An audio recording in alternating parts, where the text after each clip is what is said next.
say like, so obviously music producer, DJ, audio engineer, Yes.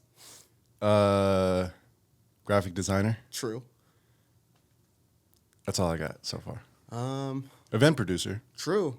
Event curator, yeah. Yeah. I guess radio host. I'm going to... Just want to get a little closer to the mic. Yeah, I'm going to move a little bit closer to the mic. Yeah. I guess radio host. I usually have it like right up on the... Copy. Yeah. And... As you say, radio host too. That's you know, yeah. Also, man, there's just so many. I've been dabbling in video editing, just on the content side of things, but that's like stuff that I do for fun too. So there's a bunch of different things. But I'm a person. That's probably the most important part. Word.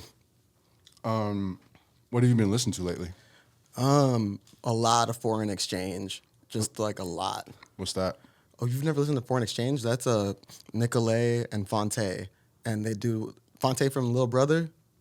Ooh, history time. You got homework and it's Saturday. Okay. I like homework. This is the type of homework I love. Yeah, I mean, they're kind of R&B focused. Their first album is really interesting. They met on OK Player, on a forum on OK Player. So that's really dating myself. Okay.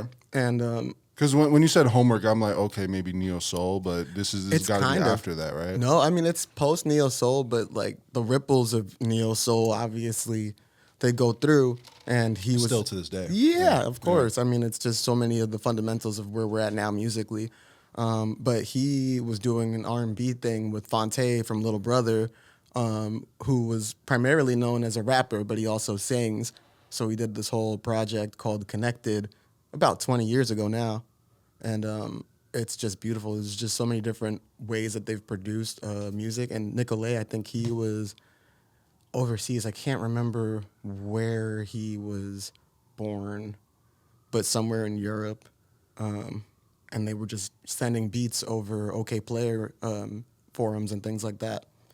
And it made this beautiful album. And that was under Little Brother? Oh, no, that was under the name Foreign Exchange. Oh, Foreign Exchange. Yeah, Little Brother so was... Little Brother? That's Fonte, rapper Big Pooh, and Ninth Wonder. Oh, I know Big Pooh. Yeah. You know Little Brother, probably. Like, Big Pooh, didn't he do some tracks with... Well, I'm not thinking of someone else. Didn't he do tracks with Lupe? He might have, yeah. That seems about right. That's the right chemistry for it. Like I think he was on a couple of his albums. I got to be more up on my Lupe, to be honest. Okay. But... yeah, Fonte and Big Pooh and Ninth Wonder had a group in North Carolina. That was Ninth Wonder's first group, and that's kind of how he rose to prominence. If you could choose a song for us to listen to. Oh, Come Around. Okay. Yeah, I mean, the chord changes are so good, and I've had the pleasure of having Nicolay respond to the Twitter interaction where I asked him about that song, and he said that it was kind of emulating Climax by Slum Village. And I had guessed that when I heard it because you could hear kind of like the same DNA and signature in the song. So when he said it, I was like, yeah, that's right. That's right. That's what I wanted to know. That's all I needed. I needed to know that I was right about that. And this is under Foreign Exchange or Little Brother? Foreign Exchange. Foreign Exchange. Yeah. Little Brother, I mean, I think a key listen is probably Minstrel Show. That's a big key listen. Just lots of sample-based hip-hop, really, really top-tier rapping. It's good. Okay. Well, let's listen to Come Around. Mm-hmm. Oh, I didn't know you was going to do that. Let's go. What we do here?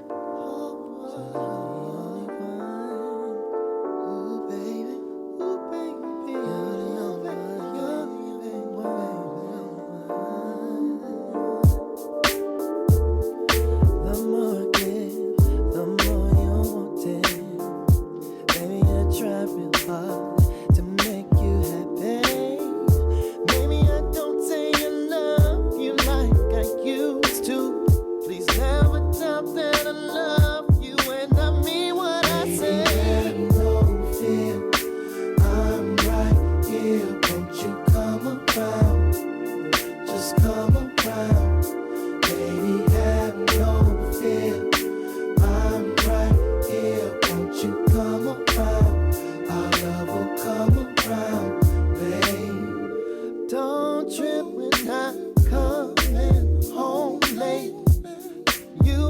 I know just how much you mean. Go if you're gonna leave, just be sure.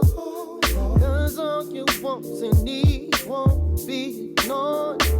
I don't care what your friends have to say. I don't really care what it is they think. I'm working hard, trying to make things ends meet. I'm not going nowhere, baby, please believe me. I'm right here, won't you come around? Just come around, baby, have no fear. I'm right here, won't you come around? Our love will come around, baby, have no fear. I'm right here, won't you come around? Just come around, baby, have no fear. I'm right here, won't you come around? Our love will come around, babe. I won't let my pride cause me to lose you. Cause I'ma love you every day. Just want that feeling that we used to.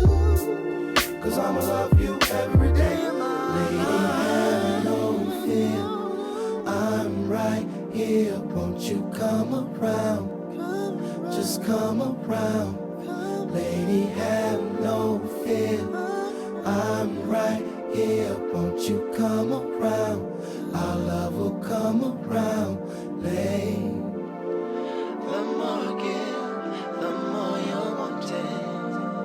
Baby, I try to make you. Solid, bro. Yeah. There's something about an e-piano over a boom bap groove that it's timeless. It'll never die. Literally. Big chord changes over hard drums is like, that is what keeps me engaged in music for the most part. I'm always trying to get better at piano, and then I'm always trying to get my mixes to slam kind of hard. So Same. yeah, that's it. That's the DNA. I feel like that mix reminds me of some of the mixes on One for JD. Yeah, for sure. That I've been listening to Foreign Exchange since 2008,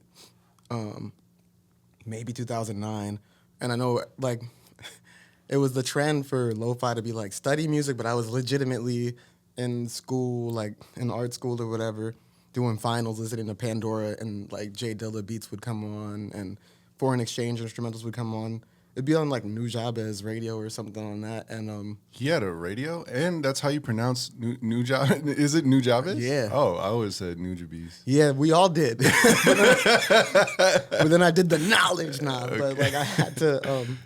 I was listening a lot to Nujabes and understanding like just instrumental hip hop because I was all into heavy metal at the time, and I still had hip hop roots. I mean, I'm born here, but that's how I kind of re-entered that space, just listening to instrumental music and listening to how they played. And I always thought that it was just them playing instruments. So when I found out it was samples, it was even more like, you know what I mean? Because would you say it was even more mind blowing because it was like, oh, I could do that too, kind of? Like, because there is something about sampling, like you still have to, it's a skill you have to learn, but it's still like more accessible, I think, than like playing a beautiful fucking symphony on like, you know. For sure. So for me, my first J.Dilla album was The Shining. And there was a lot of playing in it, and there's also a lot of sampling in it. And I thought everything was played. So when I started doing backwards listening to Dilla, I was like, oh man, he's playing all this stuff. Because I didn't understand sampling at the time. And when I found out it was sampling, that's when my brain really did explode.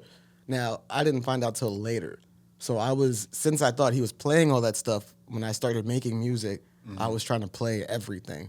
And if I hadn't have gone that route, I don't think I'd be where I'm at now with everything. But when I did find out that it was samples, then my brain was exploding because it was like, yo, they're chopping this up to smithereens. Like some of those JD sample flips are like, what?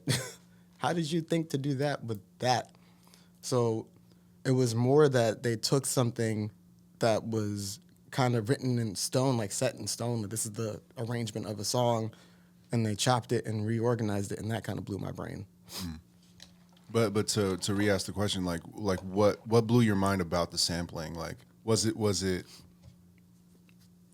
there anything to the accessibility of like, oh, like I'm completely taking the entire like wrong approach. Like I could just be taking songs, like I don't have to create the chords already exist, and I could like, or was it something else? It was definitely just the arrangement of it, how they rearranged and repurposed parts that became interesting. Because when I did start, I tried to sample, and I was doing it by like cutting and pasting stuff together to make the loop, and I was like, it didn't trigger the same emotional response that I wanted when I'm making music, and I got that from keys, no matter what. But then when I started really digging into sampling and learning how to actually grid chop instead of like doing it by copying and pasting, that's when I started like understanding sampling a little bit better and being more and more intrigued by how JD and all of them did it. So it was a lot of learning that stuff. Word. What made you want to do a tribute project to JD? And are all those JD covers? Everything except for one. Except for the last track. No, the last track is a J.Dilla cover. Shut the fuck That's up. The Stakes is High. Yeah. Wait, no, well, all right. So I've listened to a lot of J.Dilla, but not in the way that I think you've listened to J.Dilla. just respectfully. So, I mean, obviously, J.Dilla is one of the most influential producers of all time. We don't have to even, if you don't know, you're fucking up. But that, like, I was listening to it last night, and I got to High Stakes. I was like, that was the track that made me go, this can't be J.Dilla. Yeah. Well, how much of it, or how true, because a lot of those songs, I mean, J.Dilla's catalog is so extensive. Mm-hmm. I might have heard some of them before, like the originals, and not remember the names or whatever. Like, but the last, So when I go through the list, I'm not really sure like if this is an entire album of covers or if it's like an exploration into the sound of Dilla. But you're saying everything except one, and I would not guess that it would be the last track because and like how true to the originals did you make the covers? Like, were you trying to create almost like one-to-one, like remakes basically, like in with your own lens of how like the sonics work out? Yeah, I mean, so let me think of how to phrase this answer because there's a bunch of different layers to it. The first being, I didn't set out to make a J Dilla tribute at all. I had 2 J Dilla covers that I did years ago that I really liked, but they just sat on my DAW. Did you do them to just learn how he did things, or? Yeah, I think so. Okay. I think it was, I mean, it's Dilla month, so whenever, it was in February when I wrote those, so it was around the time of Dilla's birthday and his passing and everything, so I'm always kind of just really listening around that time. I'm always listening to Dilla, but of course, like, it's coming up a lot, so those songs, that was, what's a better way to do this? There's one way I can do it, which is look at the track list, because I don't remember the names off the top of my head. Yeah. But the other way is to say the original songs. I think that's more important. So track number 4 is a cover of the song Pregnant, which is on Slum Village's Fantastic Volume 1. And I had done that cover and the cover of To You, For You off of, I think that was also Volume 1. It might have been Volume 2. And I did those like in 2021 at my old spot. And then I moved and did another one of Fantastic 3 off of Slum Village Fantastic 1. This is going to be really confusing to people that don't know. But that's like an interlude. That was track number, I want to say 2 on the album that I put out. And those I had for a while, and then I started learning piano, and I started following this page, Paradise Musician, and they broke down Dreamy. I remember you shared that page with me, yeah. Yeah, it's so good. Yeah. It's so good. The algorithm has not shown me their content lately, but you just reminded me. Get back to it. Yeah. I mean, shout out to Andrew Zhang. He really taught me how to play piano, and then we both got a little bit too busy, so I started using Paradise Musician to learn some things, and they covered Dreamy, and that's a beat that doesn't show up on streaming platforms a lot. I think it's off of Vintage Volume 2.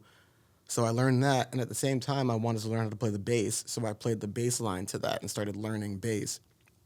And I think after a while, I was like, oh, I got like a good collection of this stuff. And for J.Dilla's birthday, I was like, I want to put out just this this project with all these songs on it. But in terms of one-to-one, yeah, I mean, it's difficult because they're samples for the most part. Actually, all of them are sample-based songs. So I'm listening to the arrangement of what he picked to flip around and trying to get the play the closest to what those sounds are.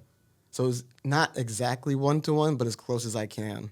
So high stakes, because high stakes is, I'm still not like well versed on D&B, but it feels like It is a little D&B. bit, yeah, it's a little jungle D&B kind of Yeah. inspired. Yeah. And Dilla's version is also that? No. Okay. No, That's no. what I was asking. Yeah, that Stakes is High by De La Soul, and it's a much slower track. The chord changes are really cool. I found another Paradise Musician breakdown of the chord changes on that, and I was like, yeah, I could play it, but then I could also make it a drum and bass song. I think I heard the break in my head, and I was like, no one's going to think if I do this. And I had already submitted the album to Kev to master, and I was like, hold on. No. Nice. No. There's one more.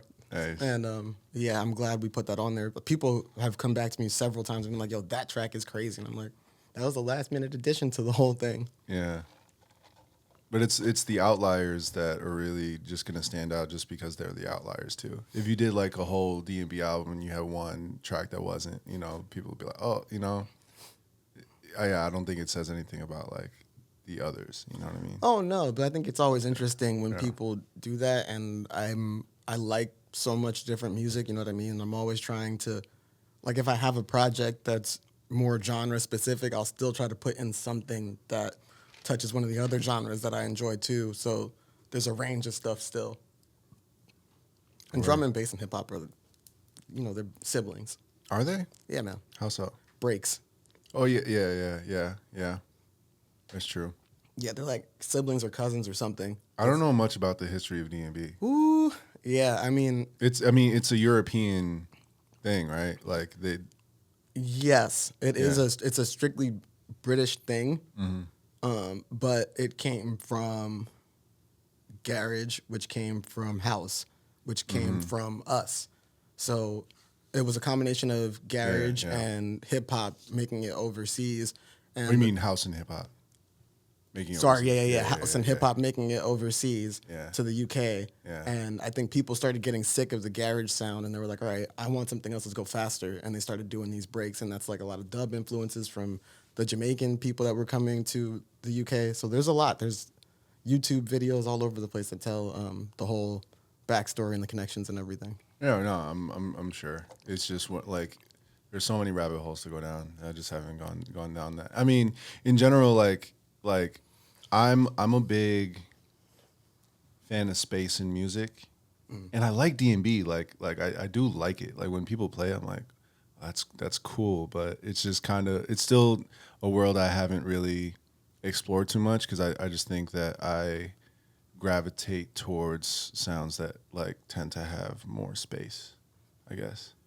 That's kind of why I fell out of love with like rock music in a way. I mean, I still listen to, there's still plenty of rock music that has space, but I'm saying like I was getting to, like in high school, it was like Linkin Park for sure, and The Used, and My Chemical Romance, and then like the like harder stuff, like more metal, like Bullet for My Valentine, and As I Lay Dying, and Under Oath and shit. But yeah, just like how many kicks can you put in a song? You know, it's like the double pedal and it's like how many notes can I fit in this fucking riff? Like at a certain point, it kind of becomes about that, almost in the way that like dubstep became all about the drop at one point. And yeah, like I'm I think like over time, like I've just kind of settled into. I think Miles Davis like changed that for me. In like, whoa, like It's the notes you don't play. yeah, just hanging on one note and playing that note with like so much emotion is like, yeah. Yeah, I mean, I understand that sentiment 100%. I think I came from like progressive heavy metal playing drums, and it's like multiple time signatures, and Yeah. like we're changing BPM and stuff to be dramatic or whatever. So there was a lot of stuff going on within the music. But when I started getting into hip hop and understanding how Dilla kind of got to swinging stuff the way he does it, and there's still so many different things that are being demystified today about like what his process is, and we'll probably never know because he's not here. But in seeing that, I started understanding like as a drummer, I was multiple kicks, multiple time signatures. I was trying to show listeners like, yeah, like listen to what I can do on this kit. I've been practicing, and it was still to serve the purpose of the song. But I started listening to more swung out music, and I was like, yeah, like if there's all these micro notes within a part, right? What if we put the kick drum not on 1, but like 1.6? You know what I mean? Like, let's put that kick drum in one of those a million different variations that you've heard in your head when you're trying to write kick parts, and it makes the kick bounce in its own little way. Like, I'm finding a pocket that's still really technical, to me at least. Like, I'm still feeling the way I felt when I was playing faster, heavier music. And when I play the drums live, I'm not like the best drummer anymore. I don't have time to play as much as I'd like to, and I have neighbors that don't like it. So I don't really do it that often. But when I do play, I'm exploring like swing the same way I would behind a drum machine. And I think that's where my interest lies in terms of adding things. And in terms of expressing myself too, I think a lot of people, they do things just for the sake of doing it. Like, this is a lot of notes that I can be playing at the same time. Look at how good I am. But I think a lot of times I'm thinking, how does this benefit the song at large? Even if it's a lot going on, they should still play against each other in the arrangement and still meet together like how players would play. Yeah, you have to separate the process of like practice with like from the music you're actually making. Yeah. Like no one cares about the technique you just learned, but if it's a tool that you now have to use that makes the song better, then like that's when you know how to use it. You have to separate those two, I think. Yeah, people get really theoretical and do all these chord changes, and they might take away from the essence of the song. And I love chord changes. They're interesting to me. Like, I love when my face gets scrunched up because somebody did something with like a passing chord and didn't take the easy route to like what the root might be or whatever. Yeah. But instead, like, there's an emotive quality to these chords that we're picking, right? To the notes that we're playing, to the leads that we're doing. And I'd like to kind of explore those things. Like, how did that change make me feel? Like, I just did a song yesterday where it was fine. It's just like an 8-bar loop, but it felt like it had one more thing that it needed to say. And I shortened the loop and changed the ending. So it would be 3 bars the same. The last bar, there was a chord change. And that was more emotional than having like 7 different chord changes in between each part, because that part now matters just a tiny bit more in the song and the arrangement. Yeah, it's there's like this John Mayer video that I remember watching where he's like giving a presentation in Berkeley, and he talks about soloing and how like he waits to like change the octave. He waits till like way later, like after he starts playing, to like go up in octave and like really take it to where it needs to go. He's like, if I come out the gate like that, I've already like created the ceiling. Like I can only go so much higher from there. So if you like, restraint is something I'm constantly trying to practice. How often do you like how soon do you give them the I'm making a song right now that that involves that like how, because there is a thing of like teasing the catchiest part in the intro and all that, and then not giving it to him yet. Well, like it's all discretion based, but yeah, you don't want to give like too much too soon. Yeah, I mean, that's really important. The John Mayer point was that's really illuminating. That ceiling does exist, and I think I ran into it a lot in my earlier work. And I think as a musician, I get a little bit worried that so much of my earlier work is there sometimes. Because I'm like, damn, this is not like where I wanted to take it. But then I'll listen to it in some, right, including like the latest release, and I'll track like my growth as a musician. Like, what did I learn? What did I gain from this last album? What did I lose? How did I get better? And you could see like there's a point where it was like so much about arrangement and about like, okay, there's like cool synths doing things, but they're trampling all over each other. I got the same chord going in the same range. And then there's a point where I started learning about music theory a little bit, and those parts started playing a lot together, but there still wasn't space for them to breathe on their own because I was so worried that like it didn't sound like what I exactly heard in my head. And the only way to kind of fool it into sounding fuller and bigger was to use cooler sound design tricks to kind of make it seem a little bit more dramatic. And then there's a point where everything is almost stripped down, and then it starts going back up. Like in my discography, it'll start to go back up after I. That was where like I really scaled back and got a little bit darker, got a little bit headier, and then started getting more and more melodic again. But now where I'm at with it, I totally understand what I was trying to do before, and I could see the remnants of it in my older work, but I just didn't know I didn't know what the chords were. I didn't know how to arrange it in that way. I remember talking to you about this, how you were like trying to get back to the feeling of like creating recollections. Yeah, but now I'm past it at this point. Yeah. I'm saying at the time.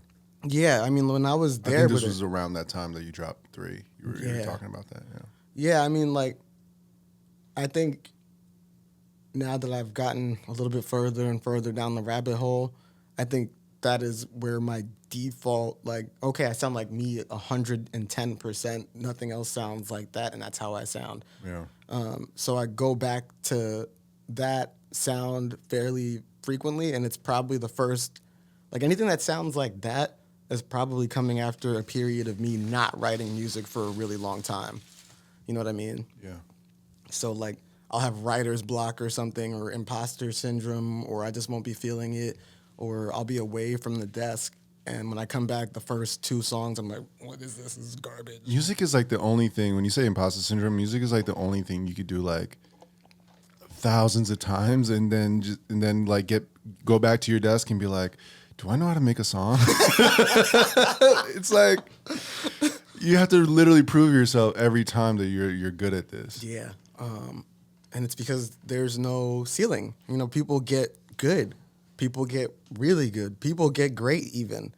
And I think that is consistently the thing that makes me want to push. Like, I look at people who are great and I'm like, yeah, I thought I was nice, but this person is doing this. I was on the train thinking today, I was like, man, I think I was watching a YouTuber before I left. And I was listening to this kid talk. He was like in college. And that's all he had to focus on, college and playing music. And I was like, damn, that kid is going to get nice. Like, if he keeps it up, he's going to be nice because he has time. That's a luxury that I don't have anymore, not the same way at least. But I've been fortunate enough to have it twice between the pandemic and being recently unemployed. I was able to have a lot of free time to just learn things. Where would you rank yourself in like good to great? Don't do that. Yeah. I asked it. Oh, no. What you're asking me is, hey, how would you feel if you just started up your imposter syndrome again real quick? You seem well adjusted. You want to shift that? I think I'm okay. I think there's so many different ways to learn. I think there are places where I'm really strong. Yeah. I think the place where I'm the strongest in my tool set is imagination. I think I can push a song to really weird places if I let myself push it. And I think that's what I provide to a lot of things. Like, it's taste too. I think my tastes are pretty well developed. And that's not to say that I have the best taste in the world, but it's to say that I know what I want in a song very quickly, and I know if I could provide that to somebody else. So in a collaborative setting, I know where my value is. And I used to always think it was the drums until I started learning music and getting into sessions with other people who play drums for me. And I'm like, cool, I have like a melody line and all this stuff. And they're like, yo, that's sick. I never would have thought about that. So it's less about if I'm good on a like scale level and more about like how confident am I in my value points, you know what I mean? So imagination is a high value point for me. That's what I bring to most things. My melodic sense is pretty good, and my sound design is pretty good. Yeah, that's how I look at it. Is kind of not on a in terms of like how other people perceive us, but just like how we feel. Like when we come to the table, when we like us knowing our worth and like knowing what we're capable of. I mean, I expect you to take the humble route, and the route you probably should take, to be honest. No, just because it's seeing all the ways that are still left to improve. Like when I listen to Anderson .Paak, right? Like his last album, I think was like so phenomenal. When I listen to certain records, it's just like such an identifier of like there's so much more to go. It took years to get to this point of like, you know, just be like feeling like I'm good. Like it is a great feeling to, even though like I said, you have to prove to yourself every time. I feel like every time I sit down at you know in front of my computer or on a piece of like sampling equipment, whatever it is, like I think my faith is in like I'll figure it out, you know? Like I don't know where this is gonna lead me. I might start off great. I might start off with a great idea. I might start off with a really trash idea, but I'll find a way to make it good, you know? Through iteration and not settling and like having a standard. Yeah. Yeah, I think there was a sound in my head that I heard years ago, and I've always been chasing it. And I think I'm able to put it out quicker than I've ever been able to do it before, which is great. But at the same time, it's like, okay, that was my initial goal to get to this point. Now, where do I want to go from here? And it's been a lot of my writing now. I'll do something, and I'll reach for the keys, and I'll play something that feels comfortable. And then I'll say, throw that away. Yeah, what's the uncomfortable Yeah, thing? what am I having problems with right now? So a lot of my leads would ascend up or descend down, and they might kind of move around a little bit, but they weren't doing anything to me that's... I just started doing the same leads every time, and I was like, all right, I'm trash. I was like, low-key, I was like, I'm kind of garbage if this is the only thing I can come up with when it's time to write a lead. So I started writing leads that meander a little bit more or do a longer solo where I'm like, oh, okay, I could take it all over the place, but how do I do this tastefully where I'm not in the way of everything?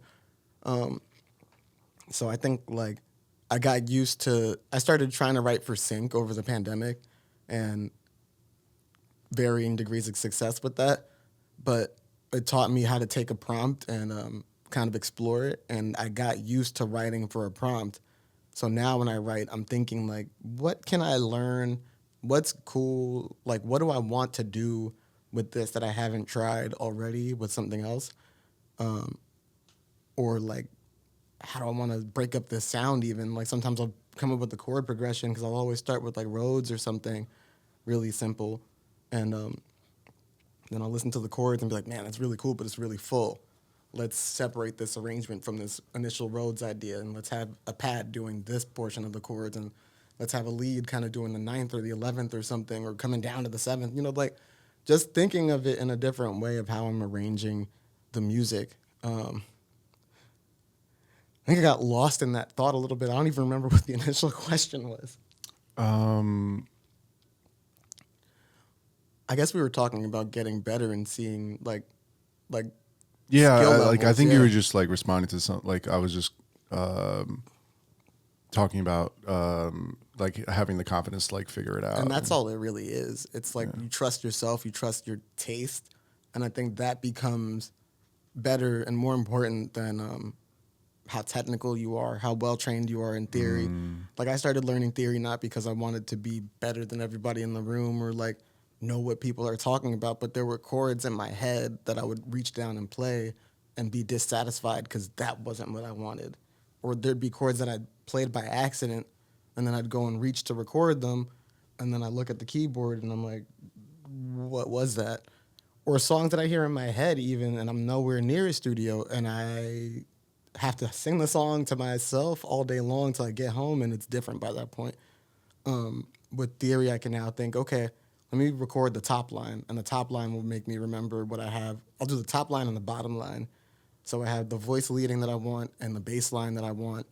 So when I come back and do the chords, it's just figuring out where I want the harmonies to exist. And that doesn't take that much. I often think about people who say like theory is limiting or like I don't listen to other things because I don't want it to influence me or something. And I just feel like that both statements are like the furthest from where, like, I think theory is so freeing and gives me like just such a sense of control. And I use references all the time. Like me and Bamada, it's definitely been like a big part of our process of like, we'll pause and just be like, oh, what do they do here? What do they do in this song? Because I think like that's all we can do. That's kind of how perception works. Is like everything we know is things that we've experienced, that we've sensed, that we've perceived. And that's all we ever have to work with. Even if you think you're coming up with the most original idea, like it's not. It's coming from somewhere, something that you experience. I kind of look at the references now as like every song is going to have its unique set of references. Like me and Bamada especially, like we have such a wide palette that we'll like everything is on the table, and we allow just like the inspiration to flow. If our energy or whatever it is like pulling us in a certain direction, we'll embrace it. We'll listen to everything from like Ethiopian jazz to like a fucking obscure techno song from like to Ed Sheeran. Like it doesn't like anything is on the table, and I think it's that like melting pot that can like really make something unique, and like it allows for you to really build a lot of like take elements from here and there and like put it all together. Yeah, I mean, I think it's interesting because without being contrarian, I kind of disagree with the thought that it's far away from the truth that music theory and references are limiting. They do start that way. I think when I learned music theory, it was limiting for me. And it's because I was telling myself that I have to do it theoretically to what they're doing. And I don't have enough tools in my kit yet to really like understand what I'm thinking of. It's all basic now because I'm trying to adhere to whatever I've learned as the rules to everything, right? And it's not until you practiced it enough that you realize, oh, this is freeing. Like I know exactly what I want to play because I heard it and I know what parts are what. I could sound it out if I can't figure it out like just by playing. And I think when we do listen to other people, it can be limiting. But when you actively listen, it's different. So when you're actively listening, which you do a lot, especially if you're going off of references, you're really listening to the arrangement. You're really listening to like what is going on underneath the song. Mm-hmm. So it's less about like, okay, I'm going to listen to somebody else and then be inspired by what they're doing. Instead, it's like, what did they do? There's something that they did in there that's really cool. I want to know what that is, and I want to be able to take it and borrow it later on. And it's the same. I'm going to catch myself before I say something that's inflammatory. It's not the same, but it's similar to sampling, where we hear something we like, we take it, we repurpose it, and we use it to our own benefit. You know what I mean? Yeah. I took a step back because a lot of people will hear that and be like, no, it's not, from both camps. I've said that online before, just being really neutral in it, just like, oh, I think it's kind of similar. You sample, you borrow an idea, you listen to music, and you play it, you borrow an idea. We're just basing it off of our experiences, and it's our tastes that inform, like, the differences. But people really, really, really take offense to that. Like, samplers are like, nah, it's nothing like that. We're doing this. Like, we're rearranging it. We're doing way more. And in a way, that's Sometimes. true. You're composing. You're arranging things differently. Yeah. It's a different part of the same But thing. sometimes it's just like noticing a loop and be like, oh no, let's just take that loop. And then like Dr. Dre has done that numerous times. And it's a good loop. Yeah. That's your You taste. can't, yeah, exactly. That was my point. It's Yeah. like it's your taste. Right. It's always going to be your taste. I think, like, a lot of people are gatekeepy, and it's because they're worried that, like, the things that make them will go away when they tell somebody else. But in reality, I could tell you everything, and I've said this a billion times, but, like, I could tell you everything about how I got to a sound. You will sit down and you will not do that thing. Yeah. There's just no way. Yeah. There's no way. And even if you do it once, are you going to do it again? If somebody said make that same sound in a different genre, could you take it there? Probably not. Not as easy as I could take it there. Yeah. So it's like there's a lane that you start carving for yourself when you start trusting your tastes, your individuality, and your own confidence in your ideas. Your intuition. Yeah. Intuition is big too. That's what I'm starting to learn to tap into more too. Like, as much as I do pull from references, I'm now starting to be in this, like, just listening to myself. I'm like, yo, just do it. Who cares if no one else does it? That's what can really make good. it. Yeah. It resonated with you in some reason, and anything else is a betrayal of self. And I think, like, that's where I look at a lot of music, especially now. Music has become such a what's the word? I guess it's a monetized thing that, like, we no longer are just doing this just to feel a thing. A lot of it is like, I want to make something that sounds like this. And obviously we all do that to a degree, but it's like, I've seen some producers on YouTube that are like making a beat for K-Tronada. And I'm like, why?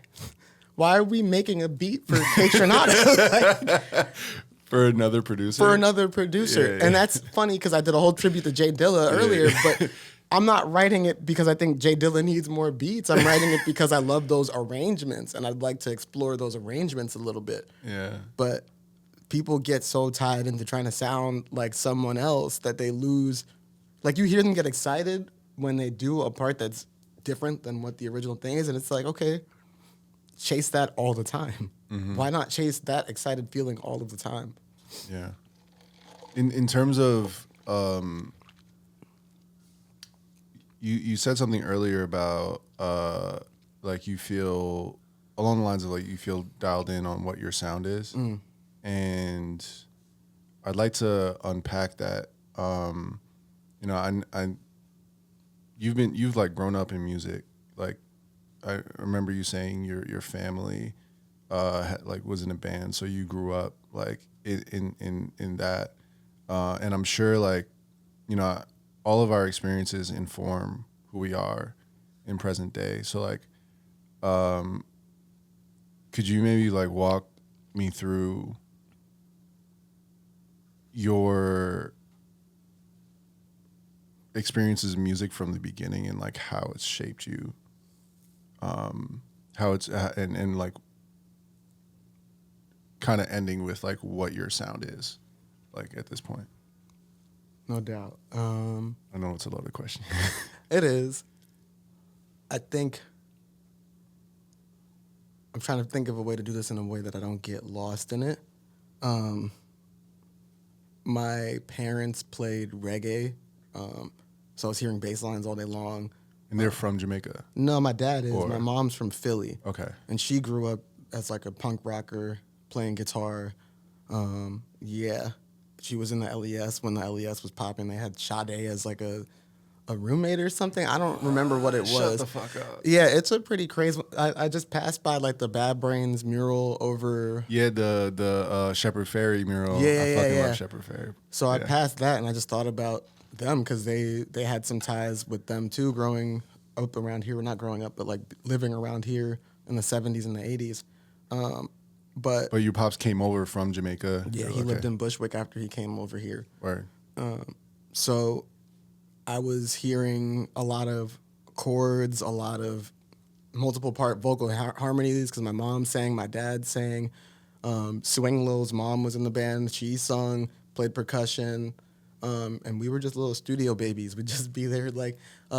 What kind? So you said reggae? Yeah. Okay. And our friend Kamon, her cousin, we're all basically cousins because we grew up in the same spot. But like, so there wasn't like any like religious like stuff tied to it. It was just it's just straight reggae. There's a lot of people who grow up with like in the family type shit. Yeah. Sometimes that could be tied. But I'm just... Yeah, I mean it was like just reggae, but they covered "Sweetest Taboo" by Sade, so I must have heard that harmony like a billion times. Like a reggae cover of that. They were called the Enchanters. They were good, man. They were tight. Are they on Spotify? No. Are they in Bandcamp? No. Are they anywhere? They're in cassette tapes. I mean, that's somewhere. I don't know where they're at. That's somewhere. What's it called? They're not published cassette tapes. They're in cassette tapes in my dad's basement somewhere. They're called the Enchanters with an A-Z-Z at the end. Nardwar, you have homework for There you Nothing go. News. If you can find it, that's really funny. Yeah, it's I grew up with a lot of just hearing kind of soulful chord changes played on synthesizers because that's what they had in my basement.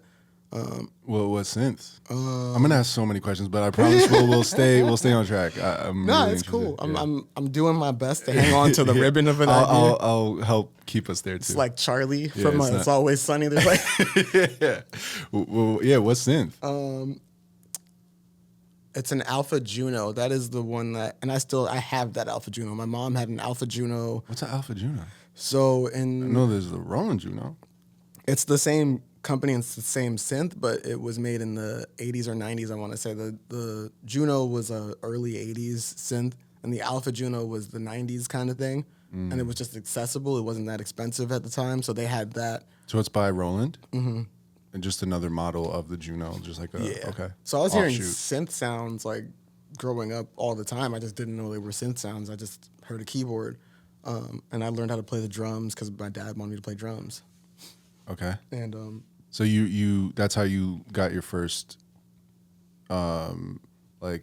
took your first steps in music, was like playing drums in your family's band. yeah, I mean, not in my family's band. I wasn't nice enough. Okay.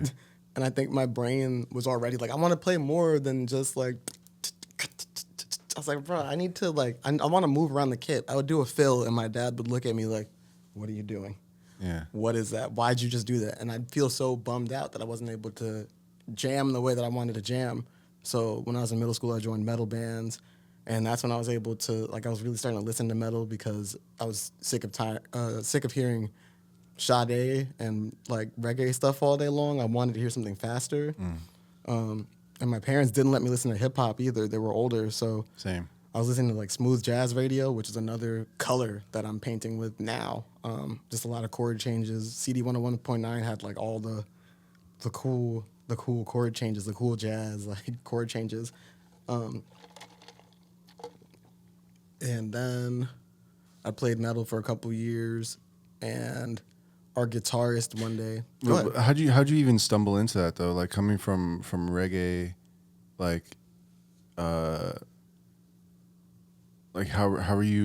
did you just become a metal drummer? Skateboarding. Oh, nice, nice. Tony Hawk Pro Skater 2? 1. Oh man, 2 was my shit. 2 is the best one, but it was the first one. I didn't have the first one. Yeah, that was the one. I mean, it came out around the same time Rocket Power came out. So it was just all this extreme sports stuff happening, and I was like, I want to learn how to skateboard, and I was skating too at the time, so that's it was dope. fun. Yeah. So I was skating. I was watching like Rodney Mullen versus Daewon Song. Yo. Almost round 3 or whatever. Round 3. Yeah, man. I mean, there was just so many. Yeah. Skateboarding really. I have that DVD in my house somewhere. Yeah, you got to have a couple. I got Yeah Right at the house. I got Fully Flared at the house. And I'll still just sit down and watch skate videos. Stevie Williams was like, ooh, DGK. Yeah. He was the man to me. He was probably my favorite skater. Yeah, man. But skateboarding was the tie to heavy metal for me, and I started listening more and more because I was playing the game so much, and I wouldn't change the song, so Right. that would yeah, start yeah. informing my tastes, and I just started research. And again, I didn't know at the time, but my dad and my mom both knew HR from Bad Brains, so they were already there. They just never talked to me about it at all. So I started getting into it naturally, and yeah, we were in a band. I was in a band a lot. I was in a lot of different bands just growing up.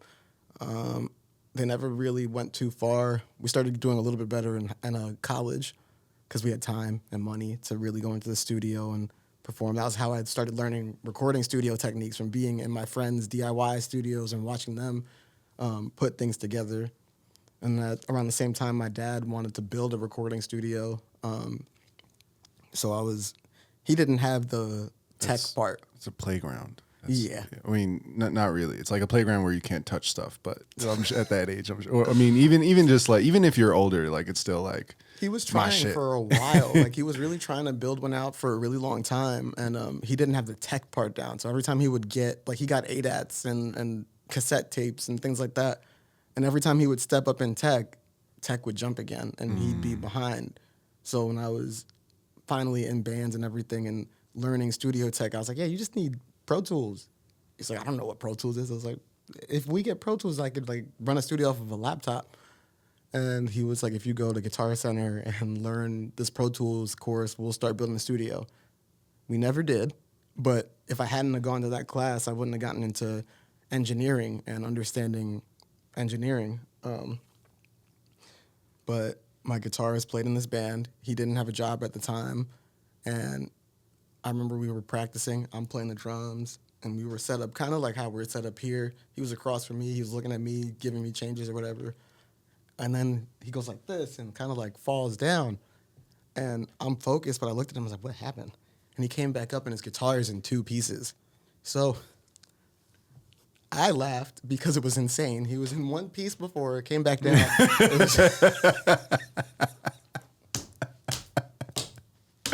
I see it clear as day too. There was no indication that guitar would have blown up like that. It was a perfectly fine guitar otherwise. But why did he fall? He didn't. The guitar fell off the strap. Oh. So it went like that, and he tried to catch it, and he went down and came back and was in pieces. And I was so nervous and caught off guard, I died laughing, which I shouldn't have. It felt a little bit insensitive, but what am I going to do? It was comedy. Yeah. Yeah. I mean, comedy, they say, is tragedy in timing, right? Yeah. I mean, it hurt, but when he did that, he was kind of like, I'm done. I don't have money to buy another guitar. I loved this guitar. It was like one of my favorite ones. And he went and got a job and started really locking in on his own life. And I wanted to keep on making music. So I started making music off my cell phone. And I started making off the weekend beats. So the studio was just shut down after that? It was like, No, we never got that studio off the ground. oh, okay. Oh, right. Yeah, we were supposed to, but right, because you did the Pro Tools class, Yeah. but yeah, it was just too much money. Never. Oh, It yeah. was way too much money to have to do all that. And he would still build stuff, but it was a storage basement. Like it was just a basement of our house at the time. So it wasn't anything that we could really. We would have to soundproof like a million times over to make it work, and there wasn't time to do that. So I started learning how to make beats on my phone. Using what? It was called Nano Studio 4. Okay. Nano Studio, does that still exist? I think it does. I feel like not, man. It wasn't the best software. I ever. remember Nano Studio. Well, I'm glad somebody I does. feel like I might have had it on like an iPod Touch or something. Probably. I remember I would tell people about it and they'd be like, "You do what now?" And I'm like, "Yeah, I make beats off my phone." And they didn't believe it. Let me see if it's still here. Were those your first beats? Whoa, they still have Nano Studio 2? Nice. That's crazy. Nice. It's $14.99. Yeah, those are my first beats. Okay. And they were And what kind of beats were you making? the Weekend ASAP Rocky type beats. Okay. Okay. I was big into Clams Casino and like who was it? Ty Beats, who did Peso and everything. I was like, man, these sounds are crazy. Like it was like atmospheric in a way that I like my music to be, but it was still hard. So this is around like 2012 or something like Right, that? exactly Okay. then. Okay. And I would just be coming home from parties kind of drunk and like making beats in the train. Like, all right, let me make this beat. All right, cool. I'm gonna go. Nice. And I'd wake up the next morning, and if it wasn't trash, I would mix it to the best I could with like a tiny iPhone 4, like moving faders with my thumbs till they hurt. Yeah. And I think around that time, my laptop that I'd been using all through school died. I wanted to get an art job, so I had to buy a new laptop, and that laptop had cracked versions of Ableton and Logic and Final Cut, big illegal computer. But I started learning Ableton off the cracked version because I was getting tired of mixing songs with my phone, and that really just kept going until I started figuring out who Flying Lotus was, because I had already been exposed through Adult Swim, but when I knew who he was and the type of beats that he actually made, I was really locked in trying to figure out Ableton. And now, oh yeah, we did it. I thought I wasn't going to do it. I thought I was going to bail. I was going to mess up the landing. But my sound is a culmination of live music. I'd like kind of syncopated, swung out drums, lots of jazz chords, jazz and R&B flavored chords, with the loudness and intensity of metal and the glitchiness of kind of beat music. So that's where I'm at with a lot of stuff. Why do you think you decided for that to be your sound, like that group of things from because we have so many experiences, right? So like I'm also at the point now where I think I'm understanding where I would like to take my sound, like, which I don't feel like I have a sound yet in particular. There's some consistencies. I definitely love a lot of bass. That's one thing. But like next year, I think I'm going to spend next year really like defining like what Surge's sound is. And this year has been all about exploration, doing like everything that I want to do, everything that inspires me, so that I kind of like create the foundation where like no one could be like, oh, he's doing something that's like out of place, or like, yeah, like Tori Moa is one of my favorite producers because he can just jump into any world that he feels like, and I feel like that's freedom. But I'm learning like what the consistencies are for me, and also like it's tied to my history, like my experiences and my family's history of like where I see my sound going, in terms of like there's definitely going to be like a hip hop influence. There's going to be like a Afro-Indo-Caribbean influence, and then some housey and like electronic influence, which to me I look at like makes sense as like a half Trinidadian, half German that grew up in New York City, all that. So yeah, with all that being said, like could you point to like why you chose these specific elements of like the glitchiness, the live drums, and I never chose it. It wasn't something I consciously picked. It was something that informed itself. When I reach for things, those are the things that I reach for. Those are the things that make my ear perk up. Those are the things in other people's music where I hear it and I'm like, oh, like, okay, you did something there. Like I'll be at a beat show and hear somebody do a chord change. I'm like, all right, that's the one. Or like I'll hear a rhythm kind of swing off and I'm like, oh, you just did something right there. Or somebody will do something really, really, really glitchy and I'm like, that's crazy. Like, what did you just do to get that? And I think when you learn to trust your intuition, when you learn to trust your confidence, when you learn to trust your taste, you understand that your taste is just an amalgamation of the things that excite you, that make you happy. So when you touch things, that's why I have like synthesizers. That's why I'm working with hardware synths. It's stuff that excites me immediately, right? Like I could get the same sounds out of VSTs. I could do it with stock Ableton. I've done it before. But there's something really,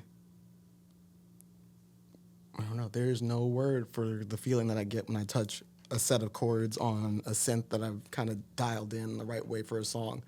I think I like things to. I like contrast a lot.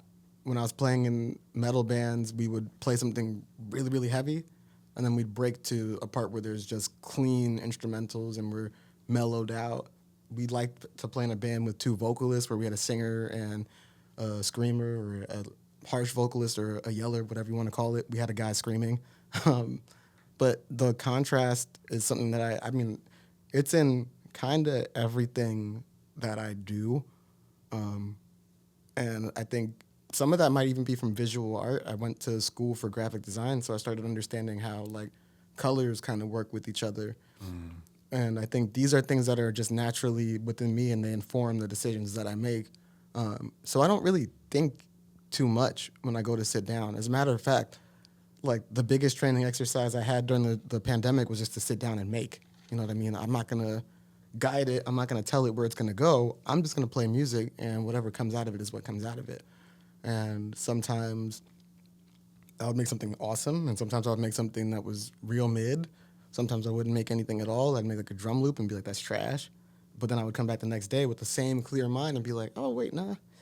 Those drums sound good over something else. So I learned to get to this place where it's just me kind of reacting to being in the room. And I think I was fortunate enough to have time to sit in my studio a lot and try to think of things that just inspire me all over the place, like photos, or I've got a whole bunch of Gundam models because I want to be in outer space all the time. Like, I like to have things that are made of wood. I like to have stones. I'm not in a place with plants right now, but normally I like to have plants around, just things that make me feel like me. And it's interesting because once you start doing that in music, I find that you do that everywhere. And I've noticed it with a lot of people in our community. Like, when they came in, they were one way. And as you see them through the years get more dialed in on their sound, you could see them getting more dialed in on who they are, how they dress, how they talk, what they do, even the way they like send messages. It's like how they operate is inspired by constantly going to the well and pulling from the things that inspire us naturally. Yeah, I think it only comes from putting in so many reps in and from years. Like, to your point, like I don't think it's something you can force. I do think it's something that chooses you, and then like I think it's like for me, I'm just seeing the consistencies of, like you said, like of things that make your ear perk up and things that you really like love, and like, you know, the things you do your deep dives on, and like yeah, like sampling. Like for me, I'm sure, I mean, there's so many different ways to sample too.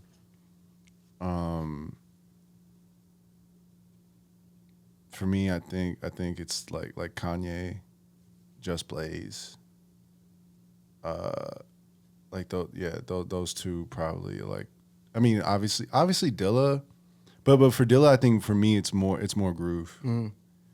I don't know enough of, like, I haven't studied Ninth Wonder enough, but I also hear that he's like phenomenal. And then there's Madlib. Yeah. And then there's he's the one, man. Yeah. I always thought it was Dilla, but it's Madlib for me right now. He just takes it there, and there could be anywhere, and that's inspiring, like crazy inspiring. What's the first song that comes to mind when you think of Madlib sampling? Ooh. Damn. That's a good one. I've been really liking, it's a Loop Pack song. I'm trying to remember the song. When I'm on the mic. No, not When I'm on the mic. It's the one that samples Busta Rhymes' Still Shining.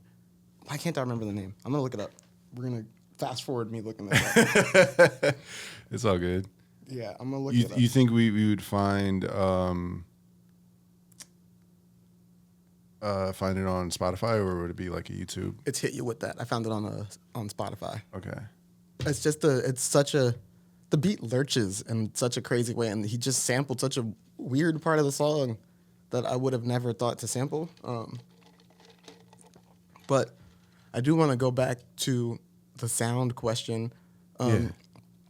I think one of the biggest moments that as I get older and look back at it, I'm more and more kind of like, whoa, that was a pretty big moment. I used to work at a recording studio, and the owners started a band, and they had, I think, somebody tied in the industry. They managed Mike Will at the time, and he said something along the lines of like Mike Will understood his sound and boiled it down to 3 elements that could kind of translate into anywhere, and he can take those 3 sounds and define himself wherever he goes. And it's been so long since I've experienced that. I was like 24. Do you know what those sounds were? That's what I was trying to think of. Okay. But yeah, it's been a while since that conversation came up. I think it was like hard drums. I think it was anthemic. I think it was, I forgot the last one, but it was like big drums is the first thing that Yeah. came to mind when I think of Mike Will sound. And Yeah. anthemic is a good word too. Yeah, because those are the things, like there are adjectives. I think that's the right one, right? Adjectives is a descriptive word. Yeah, Cool. yeah, We went to yeah, school. yeah. It was New York City Public School, but we went to school. Yeah, it was like boiling down your sound to 3 different adjectives that can translate to any genre, any scenario. The only place I can't take mine is probably like super ambient music because loud drums are part of my thing. But yeah, like But you also practice restraint with your drums at times too. Like I think it might have been the first track on One for JD. Like sometimes like I do notice you intentionally bury your kicks in similar J.Dilla fashion. Sometimes he would do that too. that's interesting. I would never think that I intentionally did it. Like I think like sometimes I get to a mix where I'm like, it sounds good. Like I'm not gonna touch it anymore. And I might have wanted it clearer, but like that's what worked with the mix. No, but I'm not saying like it fits Yeah. in the mix. The way it feels like it's playing the role that it should, but it felt intentional to me. Yeah, I mean, it is intentional in the sense that like that's what worked. You know what I mean? Yeah. Like I think, yeah, intention's a weird one because a lot of it we think is like, okay, you sat out and you thought something, but it was really like in the time you followed an intuitive thought that said, let me make this a little bit quieter. It works better when it's quieter. But what's funny is that opening track was supposed to be just ambient. Like I had written it, there were no drums. I was like, this is great. I like this. I was sitting in the studio like, this is cool. And then I was bobbing my head. And I knew that was a problem. I was like, wait, no, I hear drums, damn it. So I had to add drums, but I didn't want the drums to be the whole thing because I wanted it to feel kind of like, I guess, jazzy, kind of softer, like an intro. Yeah, it wasn't a super conscious thought. It was just like, I don't want to put drums all over this because it was supposed to not have drums at all. But if I don't put drums on it, it's not me. Like, Yeah, I don't know what my 3 adjectives would be. it takes time. Yeah, I mean, I'm sure. Yeah, I know one. Like one would be. I'll come up with a better adjective, but right now it'd be like bass forward. Just like bass. Like for me, the bass in my music takes me to.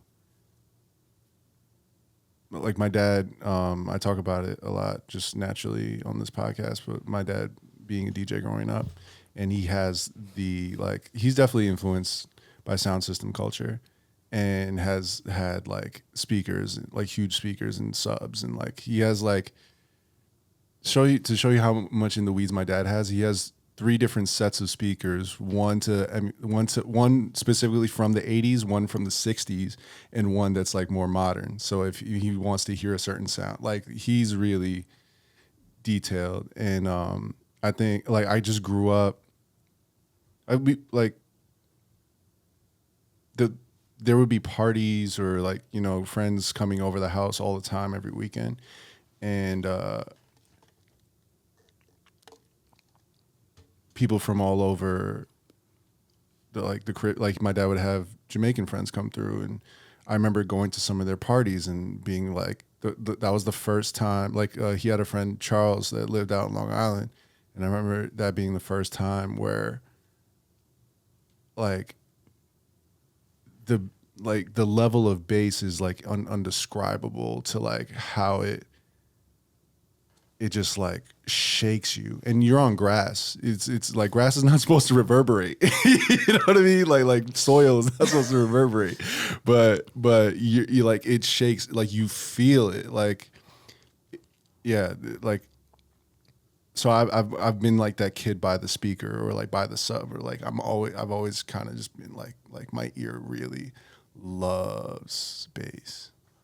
But I don't know what the other two adjectives would be. Do you know what your adjectives? What your three?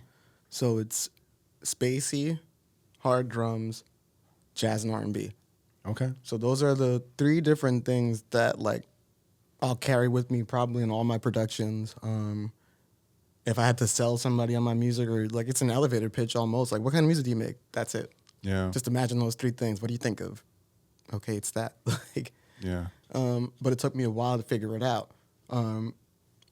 And it's because those words mean different things, except for hard drums. That's always going to be the same. But even that, it's like, how do you get to hard drums? What makes the drums feel hard during a part? Is it the compression? Is it the sounds you're using? Is it the groove itself? All of the above. Right.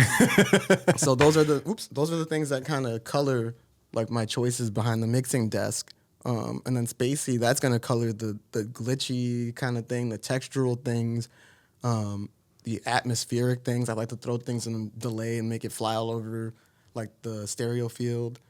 And jazz and R&B is easy. Those are the chords. It's the soulfulness. That's what I'm bringing no matter what. I try to make darker music that's not as chord based, and then I hear the pretty chords that go over top of it, and I'm like, I'm not gonna not play them. Like, they're here. They feel good to me. Where do you think the spacey influence comes from? Would that be like Fly Low and Adult Swim?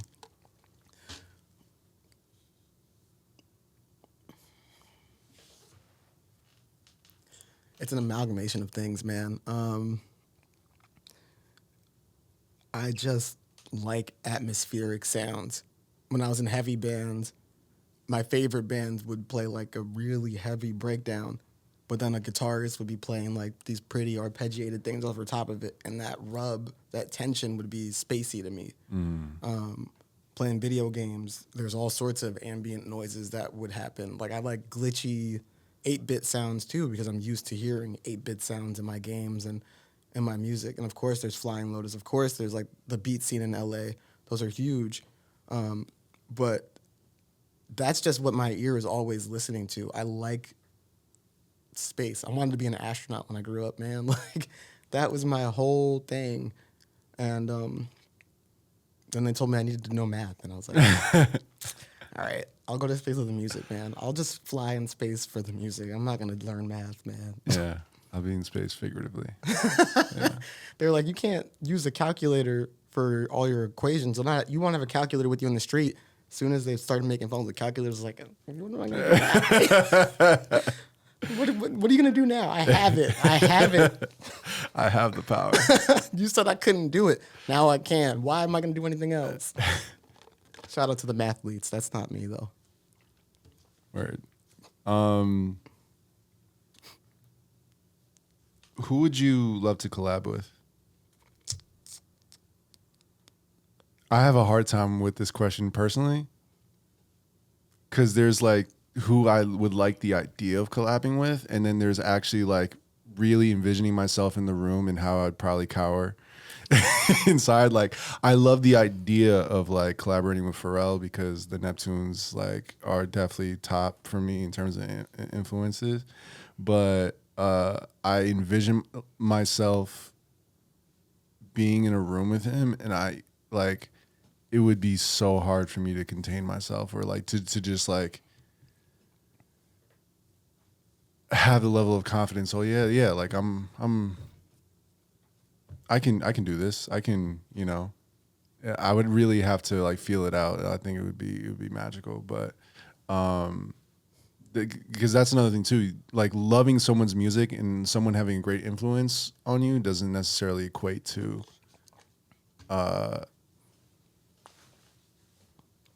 experiencing a great collaboration. Yeah.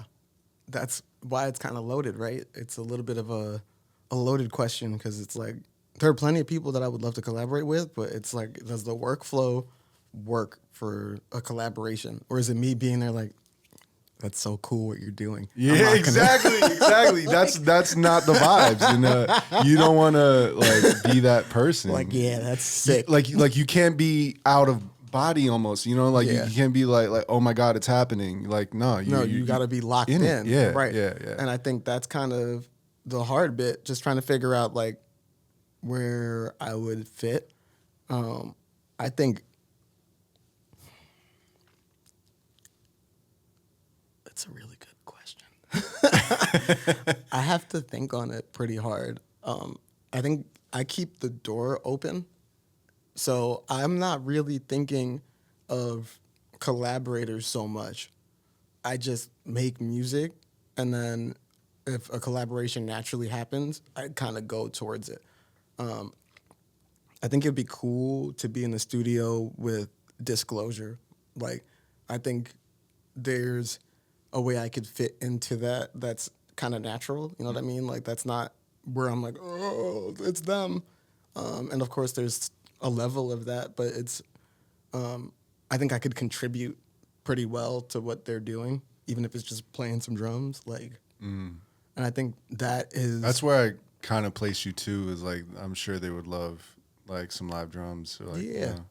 I think like when I think of collaboration now, I'm more about what would I add to the collaboration versus who am I a fan of? Who would be fun to work with? Exactly. I think sometimes you end up in a collaborative situation where you're a redundancy. You know what I mean? Like, you're too close to the other person. Yeah. And they're just doing their thing and you're doing your thing, and it rubs too close to the same. Your skill sets have to complement each other. Right. If they're too similar, then like you're making really good loops or something. Like, but that's not a full production or full song. Yeah, me and Flamingosas have been collaborating lately, and I find that to be really interesting.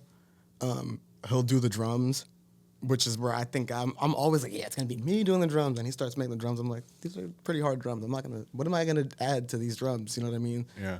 But then I'll start writing the chords because like he's a sample based guy, so I'll do the chords, and then I'll come up with like a top line, or he'll break out a saxophone or something, and then that's cool because that pushes you to challenge yourself in something that may not be as comfortable, right, as doing the drums. And then when it gets down to arrangement, I'm like, I don't want to do this at all. We're good. We made a loop. I'm gonna go to bed, and he'll be like, no, I'm gonna arrange this thing and arrange the song. Then he'll send it back to me, and I'll be like, oh, that sounds great. Who's gonna mix it? And he's like, I think you're gonna mix it. And I'm like, I think I'm gonna mix it too. I think I'm probably gonna be the person mixing it, because you don't want to do it. So, like, we would trade off from either what we were strong at or what the other one enjoyed doing more, and we would get songs cooked and done. And then, like, when me and Shanoa collaborate, we're more like, we're puzzle people. Like, I'll add a part, she'll add a part, and we'll kind of just, it's like chess. We were sitting at her apartment yesterday doing like a word association game by accident, like for hours, just coming up with words that sounded similar to the other person's words. I wouldn't say hours, but maybe like 30, 40 minutes. Too long to be doing that while there's a projector sitting there and we could be watching TV. Yeah. But it was something about like coming up with something and hearing somebody spit something close or like tweak it just a little bit and add their own sauce to it. And I'd be like, oh, that's where you took it. Kind of like when somebody chops a sample that you've chopped and you hear what they did. And that's how we kind of collaborate, where it's like, okay, you sauced it up, I'm going to sauce it up, just keep on going back and forth that way. So there's just so many different ways to collaborate. And I think it's hard for me to pin down who would I work best with. But Disclosure has given us the most in-depth look at their process so far. And I could see where I'd fit in there. I want to say Aaron Ray.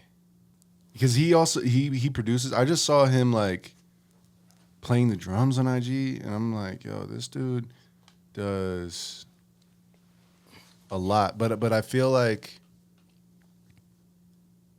he does a lot of things that, like, his taste in mine, I feel like. He has a new song with Terrace Martin. Oh, okay. Terrace Martin, I think he's been working with Terrace a little bit lately in general. Shout out to the guy. I I don't know if that's the song I should play you. Because he has some different vibes. Maybe if all right, because I gotta like, what would Nothing New? No, instead just show me what's most excited for you. For me, Yeah, that's the point of sharing music. I'll play the one with Terrace Martin. Copy. This is new. This is like the latest.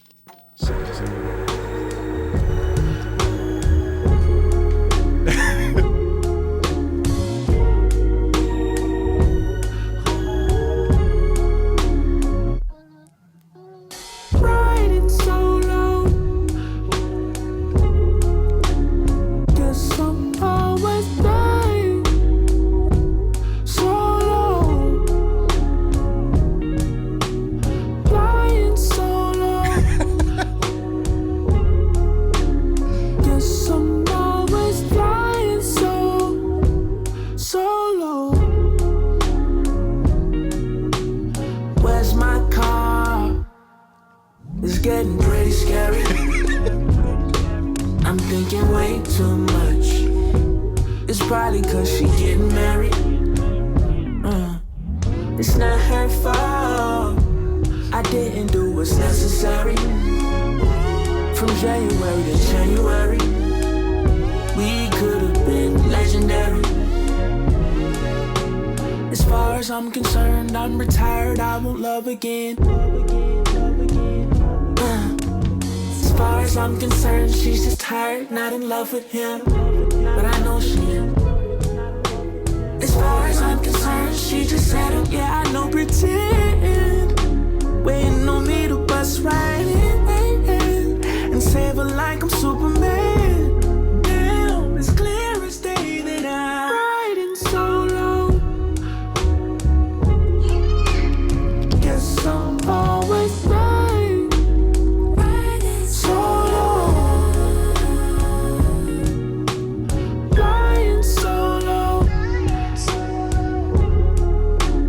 Guess I'm always flying solo.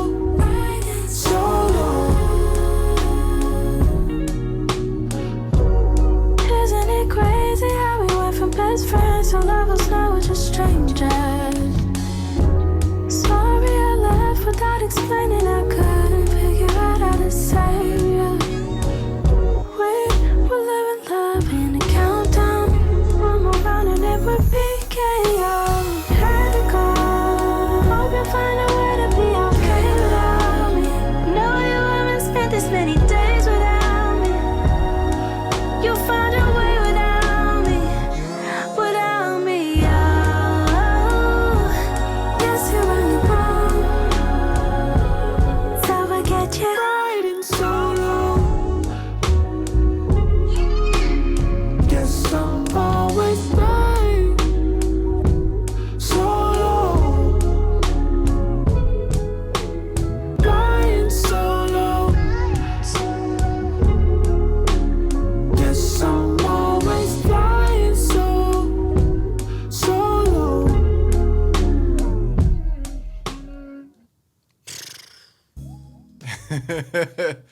Yeah, Man. yeah. But there's that thing, right? He's a jazz guy, and has been for some time.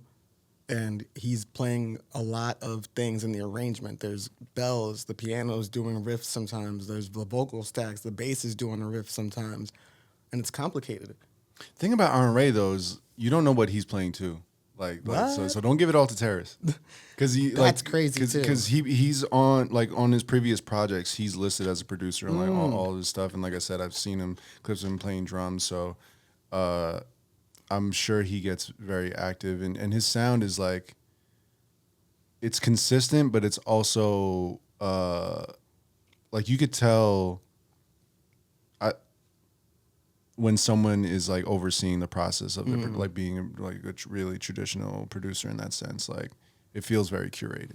Well, I was bringing it because, not even because it was Terrace, but because of the instrumentation of everything. Yeah. It's a very dense arrangement, Yeah. regardless of who played it.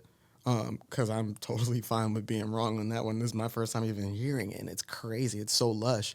Yeah. But that goes back to like the 60s, the 70s, the 50s. Like all of that is full arrangements that support the vocal line. You know what I mean? Yeah. And I think a lot of the times, especially when we get to music that's not sample based, like you'll come up with a road. Like you'll hear people do like sample kits. You know what I mean? Like loop kits for other producers.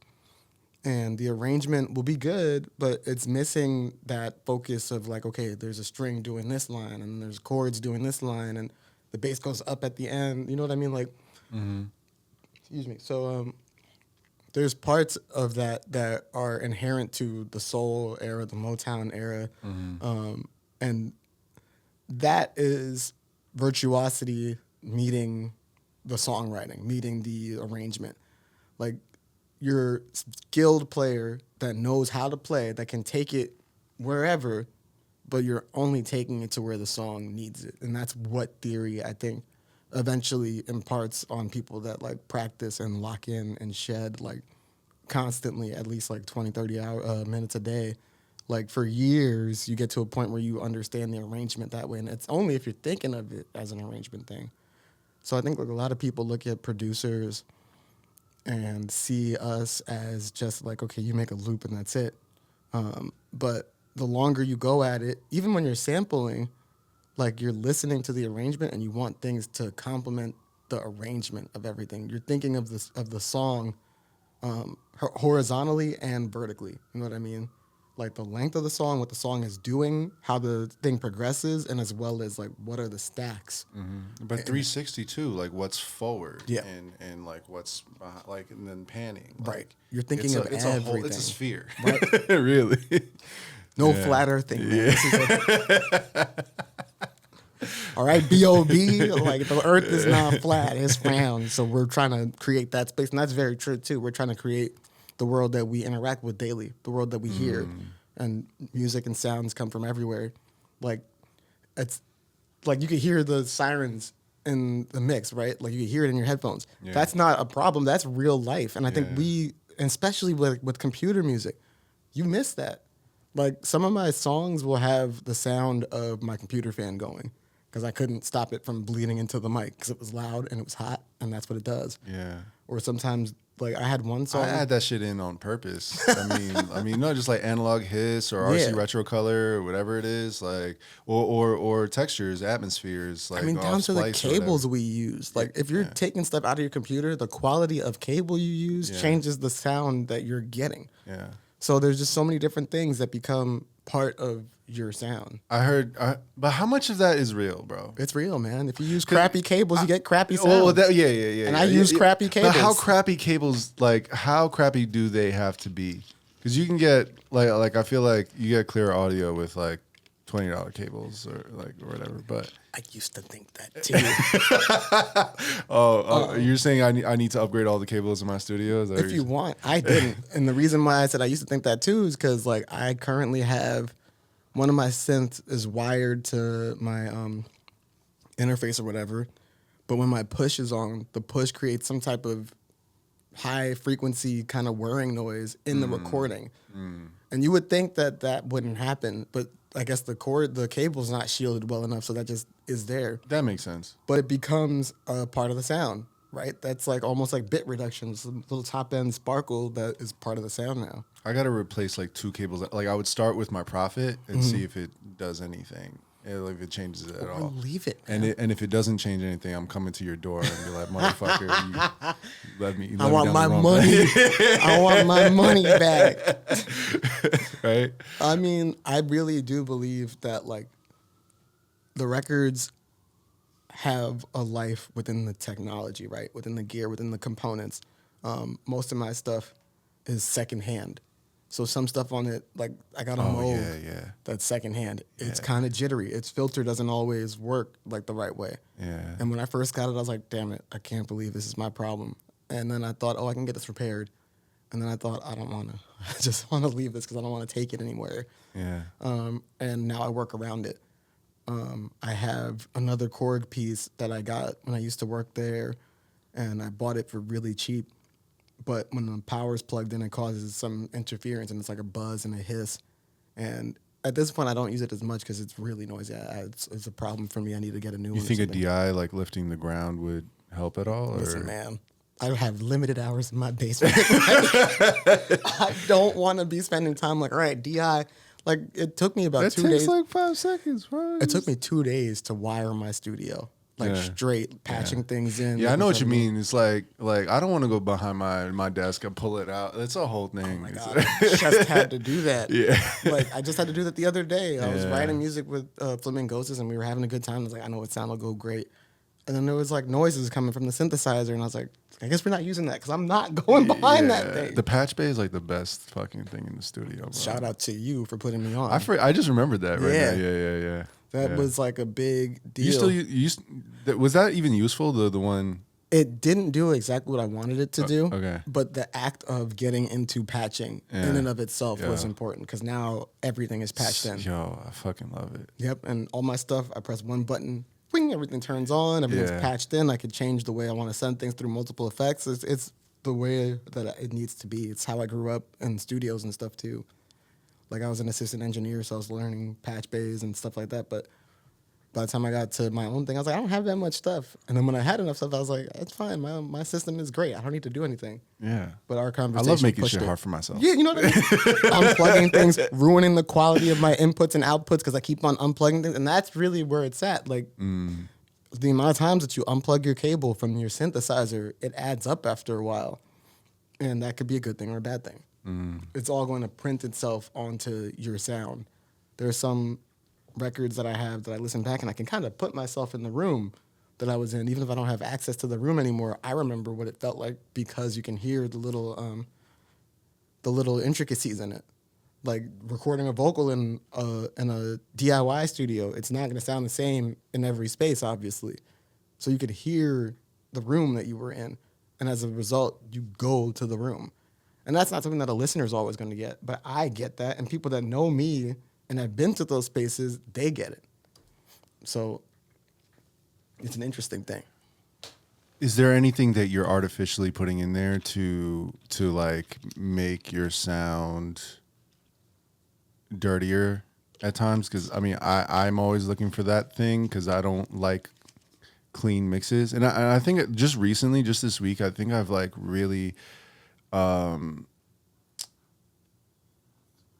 zoomed out on like what I want my mixes to feel like over time. And like I don't think in the like I like my mixes, but now I'm looking at it just like overall feeling. And there's this playlist that I made that I've been listening to where I'm like, oh yeah, most of these songs are just really like warm, and like I just, you know, to bring that warmth, because everything in the studio and in the digital realm could feel so sterile. So I'm always playing. I'm playing with like a combination of, on the master, like Saturn or Decimort or RC Retro Color, and I'm still like not really comfortable all the way with any one of the three, but I'm trying to like experiment. So I'm curious, are you? And then there's like just adding an analog hiss sample. Like sometimes I do that too. But are you doing anything to like make your shit less digital? To go way back in the Wayback Machine in this conversation, a lot of what I am trying to do with my sound is to make things swing. And swing is imperfections to me. It's the human part of things. So some things have natural jitters in them. Some things have natural clipping in it. Some things have natural hits in it. And instead of looking to add those things, I just learned to kind of naturally embrace those things. Like that process of swinging things too, that's in my chords too, like where I put my chords, they're meant to swing with the drums and everything. So are you using like the drum log for drums in that case, or are you still using like digital samples? I just program whatever. I kind of just pick what feels right. You know what I mean? Like sometimes I'll take a drum break and I'll chop it up because the drum break feels like what I want to do for this one. Sometimes I'll record a clap because I want to record the clap. That's what just feels right to the song. So the song really dictates the choices. And in terms of adding distortion after the fact, I'm doing it mostly I'm doing it from a processing point and less of an aesthetic point. So like I'll add a bit crusher on something because I'll give a secret. So like if I do like a LFO kind of wobbly filter that is kind of like playing with the cutoff of anything, be it a sample or synthesizer, if I know I want it to cut higher in the mix, I'll put a bit reducer on the like after the filter. So the filter then gets a little bit of distortion that kind of peeks through the mix so I can hear the full range of that sound without me changing the sound. Because the other option would be to EQ all your low end out and kind of boost your highs so that the highs cut through the mix. Yeah. By using the bit reducer and bit crushing it, that little crush at the top end of it is what makes it poke out. And it's kind of like, I kind of think of mixing things like an iceberg, right? So the bulk of the sound is in one spot. That's the spot that I don't want to change. If I want it to cut, I want to enhance where there's not a lot going on. So if I want my bass to cut, I'm going to saturate it so it gets up higher. That'll add warmth and color to the mix, but that's natural. And I'm only reaching for it because I want it to cut differently in the mix. My drums, I like my drums to be very, I guess, mid-heavy because I want to be able to limit it pretty hard or compress it pretty hard. So I don't want those high sounds to be smashed and then hurting my ears. I want my drums to kind of be mostly the middle. And so it doesn't hit the bass too much either. And I'll add things to color within the middle of it. For keys, a lot of the times I'll do like tape saturation or just saturation in general, but that's to bring out the color of the top end of the keys. Like for Rhodes, the Rhodes is a very mid-tone instrument. And if I'm doing it for my main line or pads or something, it'll be buried a little bit. And it's not even like noticeably buried. People do it all the time without saturating it. But for me, I want to really hear the thing take up more space in the spectrum. So like I'll be adding distortion and things like that to make a sound be wider or larger in the audio spectrum. What's your go-to bit crusher? I've been using Ableton's Redux. Okay. It's really like I use a lot of, I do Sound Toy stuff and then I'll do Ableton stock and that's it. Word, yeah. I was gonna. This is a good segue into something I was just about to bring up, which is I don't know if you follow Weaver Beats at all. He just posted a video talking about, all these titles by everybody on YouTube. All these content creators are so clickbaity, but it was like the death of music production plugins. Oh, you saw it On the way here, I watched it before I left. Nice. What did you think of that? I mean, shout out to Weaver Beats. He's got to do what he needs to do to keep content rolling. He knows that it's got to be kind of clickbaity. Yeah. But I think it's no shade. Like I mean no shade by that. But yeah, of course. It's like the death of like I see that all the time. And it's just like okay, I get you're just being dramatic. Without being contrarian, I think like there's a lot of plugins that do similar things, but what you're paying for is workflow, right? So like, and the only reason I think about that is because I have so much hardware synth. And people will tell me, like, does it sound better? Does it? That's just it's a workflow thing. Well, now we're paying for workflow at a certain point, and I think this was one of his points was like we were trying to create like a lot of the hardware sound or get the analog sound in the digital world, and now I think like plugins have come a long way in like being able to do that. So if you have your library of plugins and tools, there's kind of like, it's almost like having the pieces in like a physical studio almost. It's not exactly the same because those pieces are all unique. And like you said, like the analog world is a little more unpredictable, and what you run through it and how you treat it will change the sound of it like over time. There's no, like the Dr. Dre's SSL 4000 is just like one of one, even though they've made other versions. but the plugins now, it's almost like I feel myself getting. I'm almost like am I lazy, or do I now just like, because I'm finding myself using a lot of the same plugins over and over again, and it's a line between like, is this like now what is like creating my sound, or am I just like lazy and don't want to explore other things because I'm finding like what just kind of like works, and I'm kind of satisfied with that, because also there's something to the exploration aspect of like how will you continue to grow and evolve if you're not like exploring new things, you know? Yeah, for sure. I think one of the big changes in my process really became reaching for things because it needs it versus reaching for things because of rote repetition or because somebody else did it. And like even a phaser, right? Like I'll put a phaser on something because I want it to move, because I think it's a little bit too static of a sound and I want it to drift a little bit and be a little bit more important, but not so much that it's too much. And like a reverb might make that sound get buried, or delay might make it lose some of the harmonic qualities of it. It might make it a little bit too messy in that regard. So like I look at effects as things that will help that sound for that song. And with that in mind, when a new plugin comes out, I don't really think of it as like it's going to be a problem solver. It's more that I have another color to paint with. So like in terms of adding hiss to a track, right?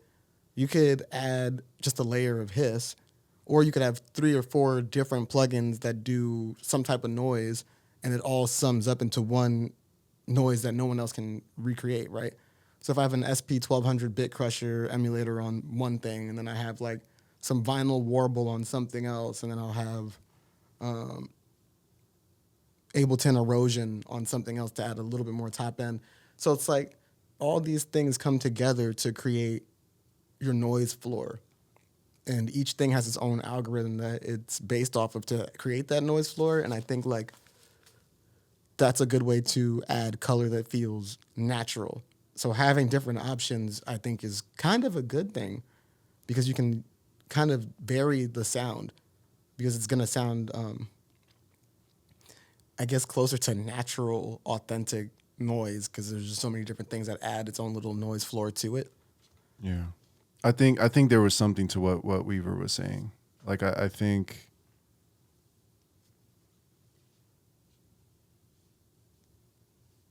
the next innovations, I guess, would all have to be like AI related and making our like you said, workflow, like making our processes easier. But in terms of it, I guess it's like once I have.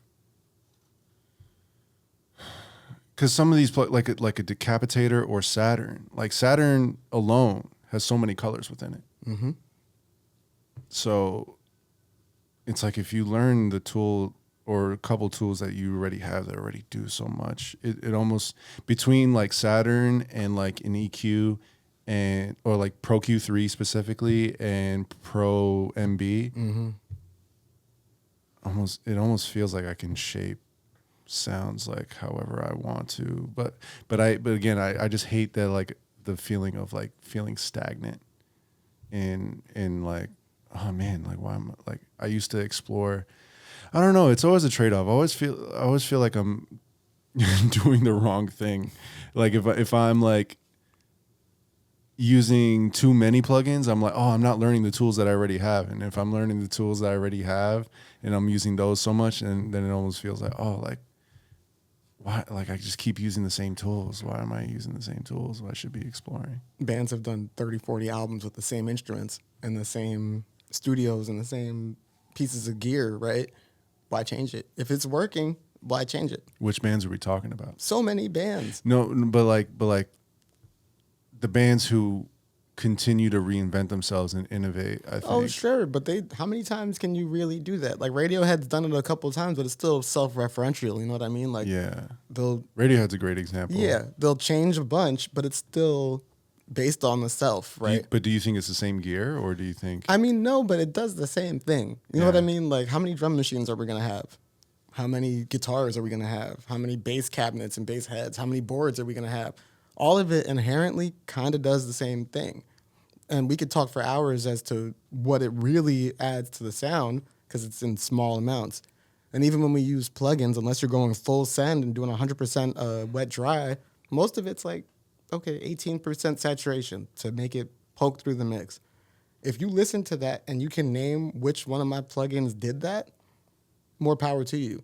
But like, I'll use Decapitator. Yeah, Pensado's a fucking beast. I'm like, how do you like? You ever watch Pensado's plays? Nah. He'll guess the plugin people used on a sound and be right. I feel like most of the time. Am I working for him though? You know what I mean? Like, Yeah. I'm making music because like that's what I. Yeah. So like the choices that I make for plugins, right? It depends on where I'm at in my mix. So like if I'm buried in the mix and I'm like, man, this is not sounding the way I want it to, I know what plugin I can throw onto something and immediately get that sound. Now, if I've made the mix sound great already, I might have time to now then say, oh, let's try some experimentation. Yeah. Let's change the arrangement to do something interesting with this effect that I just found. Or let's color it with this. But oftentimes it's based off of what I'm listening to a lot too. So there was a point where I wanted everything. When I did the Digital Damage drum kit, I was heavy into bit reduction. I was heavy into distortion. I was heavy into making things that sounded like my sampler was broken because I wanted the bits and pieces to resample into my work. And I'm glad to be able to speak on that because I think like that might have gotten lost because everybody's drum kits are perfect. You know what I mean? You just throw them in and they sound exactly how you want it and you don't have to do anything to it. Yeah. But I wanted something that you threw in and it wasn't perfect, but there were bits in it that you'd be like, whoa. If I took this and changed this a little bit, this could sound like this. I wanted sounds that had a lot on them that you could pull off and fill out. So a lot of the choices that I'm making are based off of the music that I'm listening to or what's inspiring me. Sometimes I want the mix to be really crunchy and like 8-bit sounding. Sometimes I want the mix to be really smooth and full. Sometimes I want it to sound like it's in a basement. Like there's just so many different places to kind of take music. And I think when you stop, I think there's binary thought, right? There's, if it's not this, then it's this, right? When you subscribe to a more neutral thought where it's like, okay, it could be whatever, you're not bound between yes or no, but you're in the maybe. And in the maybe, there's all these interesting ways to take a sound. Yeah. Fredigan's been getting like. Weaver also had a video on Fredigan that apparently people are getting on him, or the producer community, online producer community is like getting on him for like apparently one of his songs are just like 4 splice loops on top of each other or something. But I'm not mad at that. Yeah, people are mad because they didn't get to that. right. It like at the end of the day, like it's still taste. It's still like I look at it like Warhol. As much as I don't love the Campbell Soup thing, but that's his thing. That's his way of being like nah. Just this is art, and you can't say it's like not art or whatever. Like it's just Campbell's Soup can, and however it makes you feel, like hate it or love it. Good art is polarizing at the end of the day. Like a lot of good art is polarizing. I wouldn't say all good art, but like Yeezus is one of my favorite projects. Polarizing, 808 and Heartbreak, polarizing. But yeah, he has to have that taste, or like the way Dr. Dre is sampled a few times, and just like taking the loop and just like no, that's the beat. It was a good loop. Yeah. I heard it. This is what I did with it. That's what I wanted to do. And I think, and to your point about like things just sounding like as they like things being ready to like just go, but taste also being a factor. Like yes, the spice loops that we get, like yeah, you could just drop them in and they'll sound great, but do they sound emotive? There's still a mixing process that has to happen. There's still a taste involved in like making it a record. I haven't heard the actual loops themselves, but I guarantee he didn't just like take it, put it like stack them, and then just like print it. Okay, like the song's done. You know, like he still has to morph it like sonically into a record and make it feel good and developed. I mean, I think we have lost the plot to what the mechanical function of a producer is, right? Like, it's beat making right now. Talk about it. It's beat making heavy, you know what I mean? And if I were to say they were different, I would be burned at the stake. So I'm not going to say they're different. They're different. I'm not going to say. I'll say it. If that's that's your mount, that's where you're gonna get crucified. That's not where I'm going. I've done it already. Yeah. But I don't look at it like I don't think it's a ego like I don't look at it as like ego. I don't look at it as like producers are necessarily better than beat makers. Cuz there's there's the DJ Khaled producer who seems to be more of a curator. Mm-hmm. And overseeing, like I look at my definition of a producer is someone who sees a record through from like end to end, from the start, from like a blank canvas, a blank session, to or even getting a record too, and like maybe there's stuff already there, but like seeing it all the way through the end. You're involved in like what the artist is doing with the lyrics, or if it's instrumental, you're involved in the mixing process, you're making decisions, and ultimately the final product, it falls on you. A beat maker I look at as someone who makes a beat and puts it out into the world, and like other people, like usually with the intention for other people to finish the record. Like, you know, you put your stuff on BeatStars or whatever, someone like buys it, whatever, they go in the studio. They have a whole process that you're not even involved in. So they're then producing the record with your beat, but I would say that they're producing, especially if they have the stems. so here's And they're making like arrangement, like just, like all you know. I don't think it's that black and white. I think that's the binary, right? Again, it's removing the if it's not this, it's this. Yeah. I don't think it's mutually exclusive. I don't think it's all one or the other. I think we all pull from the same toolkits, because if curation and taste wasn't part of being a producer, what would we call Rick Rubin? You know what I mean? No, it is. Right. It totally is. Right. Yeah. And like as a result, it's like that's what and he doesn't always get the song from when it's started, right? Yeah, He'll yeah. get it in the middle of it and say, I hate everything, strip it back. Yeah. And people will look at that and say that's not producing, which then leads me to believe that this is a purely like objective thing. You know what I mean? Like, we don't define what production is. We just hear the end result of what production is. There are so many people that add to a record sometimes. If you play a song, I've played a song for my mom, and she's been like, I think you should add like a little lead right there. And she voiced it out. And I was like, that kind of sounds fire. I went downstairs and I added it. That was back when I was living with her. And by law, she's a producer on the record now. Like, she heard something that made sense in the arrangement that brought it to a different place. Mm-hmm. So I think that's something within the toolkit of both a beat maker and a producer. And to that point, like with Fred again, picking forth splice loops, you could give anybody splice and they probably won't come up with that combination of splice loops. They might come close, but it still took him, and you were right, like it takes you sitting with it and saying, oh, that evokes some type of emotive quality in me, right? Like, I'm going to go to that. And this is how I kind of want the drums to sound, so I'm going to go to that. And this is where the bass should be. So, like, you're still listening to everything and deciding, like, that's what works here, here, here, and here. And I'll make the song out of it. I don't think that's not producing. I think it's I don't even think it's not beat making. People just, I think we get into a point where, or we've gotten as a society to a point where we're kind of like arguing the semantics over so many things, and it's just for the sake of doing it. Yeah, but I think it isn't. I look at it as a necessary thing to separate the two because I just see production as its own process. And I think like not all beat makers are producers, and that's okay. Not all producers are beat makers. Like I don't know. I really don't know if like Quincy Jones can make a beat. I know he can make an amazing like composition and like write the music for, for orchestras and shit.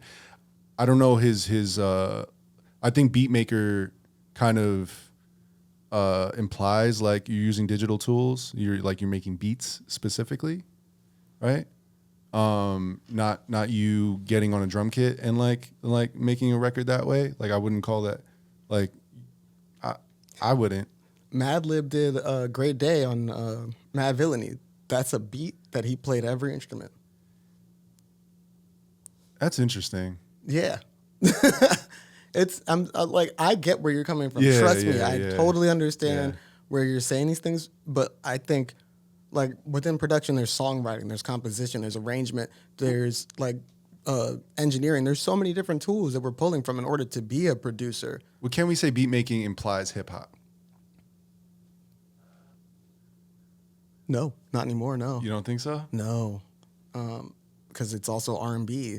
If I'm like I make beats, yeah, you can make R&B beats. I make R&B beats. Yeah, but I would still say that that's like I would get like, oh, he makes like digital, like I wouldn't think he's making fucking like I said, like Sade, like I would think, oh yeah, he's using FL, he's using a DAW, like Sade was using the DAW too. They were using loops. You know what I mean? Like, so were they? So shut the fuck up. They were using drum machines and things like that. Like, so. Oh yeah. So like, yeah. I mean, we're all doing like it. Marvin Gaye was, what I'm saying, Yeah. but not that wasn't.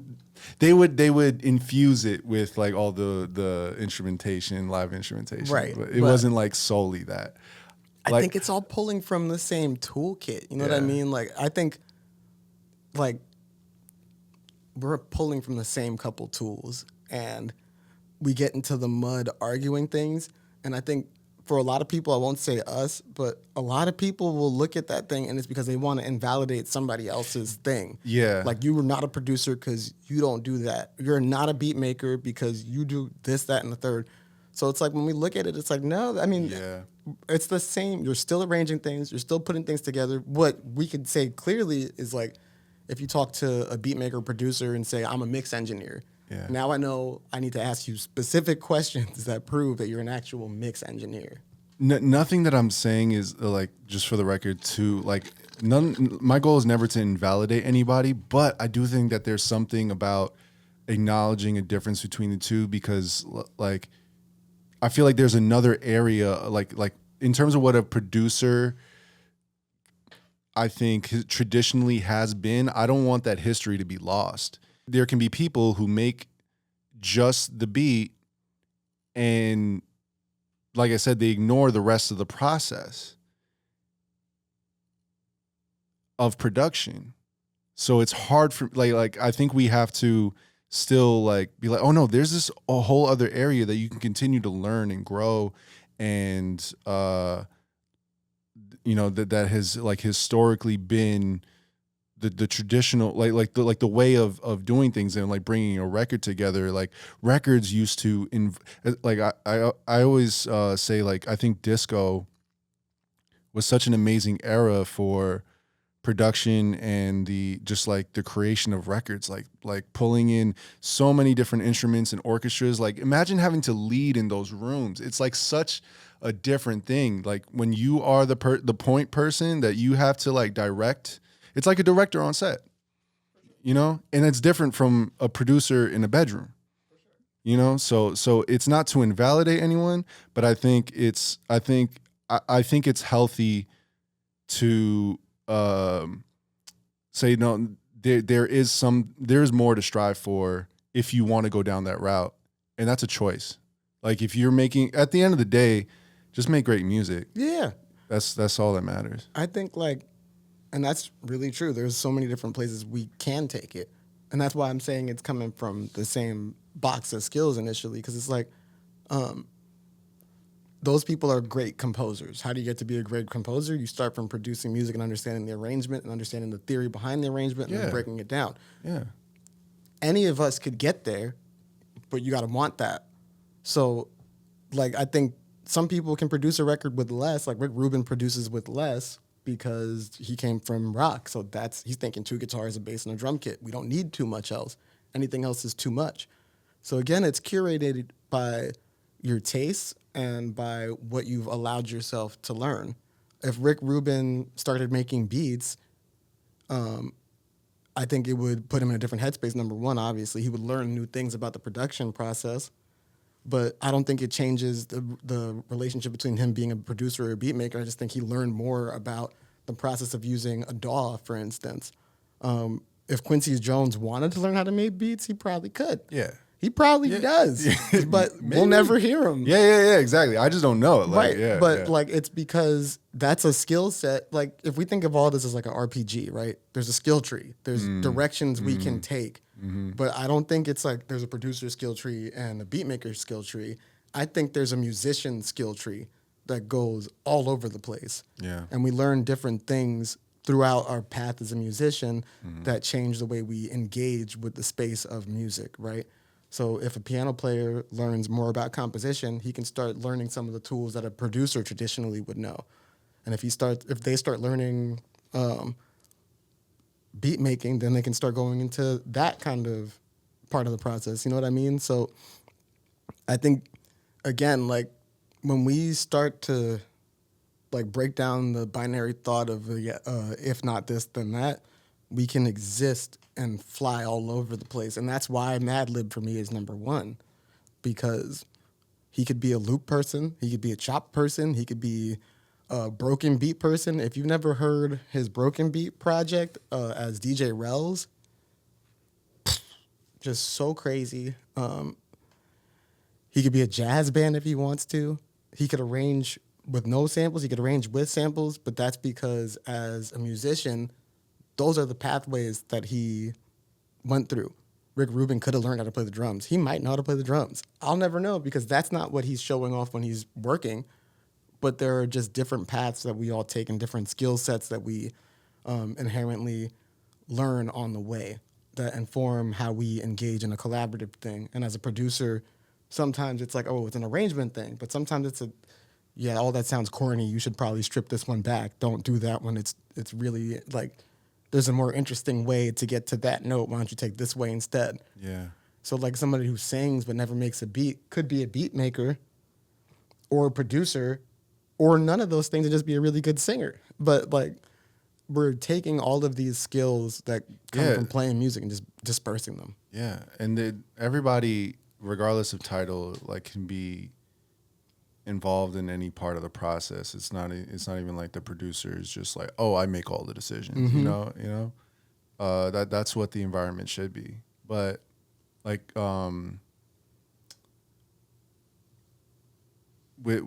working on this project with Bamada was like has been a really good journey for me in like leveling up in that way and stepping into like, oh, this is like I'm really trying to wear the producer hat and like being in a session where I'm no longer the engineer like intentionally. I was like, I don't want to be the engineer because I don't want to if I'm recording you, I can't zoom out and like see the vision for the whole record. So like we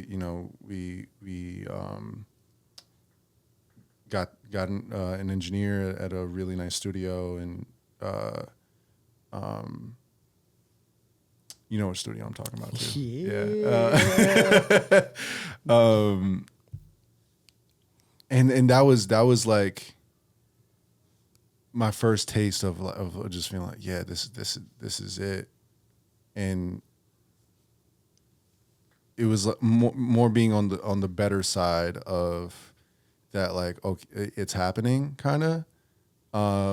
Where I wasn't nervous, but I had prepared so much going into that session. I had like I had a page for every single song. I had an idea for like, okay, we have this much time in the studio. I want to make sure every hour is like utilized, as effectively as possible. These are the things we're trying to get done for these songs. We're already, we're not creating anything on the spot like from scratch. We're bringing in our stems and then like seeing, like I prepared MIDI, like I exported the MIDI out of some of my some of the songs just to like see, okay, let's run it through their synths that they have that I don't have to see if we can find anything that's like equal or better than the sounds we already have, for example, or communicating with the engineer, having to make the decisions in the moment to like really describe what you want, like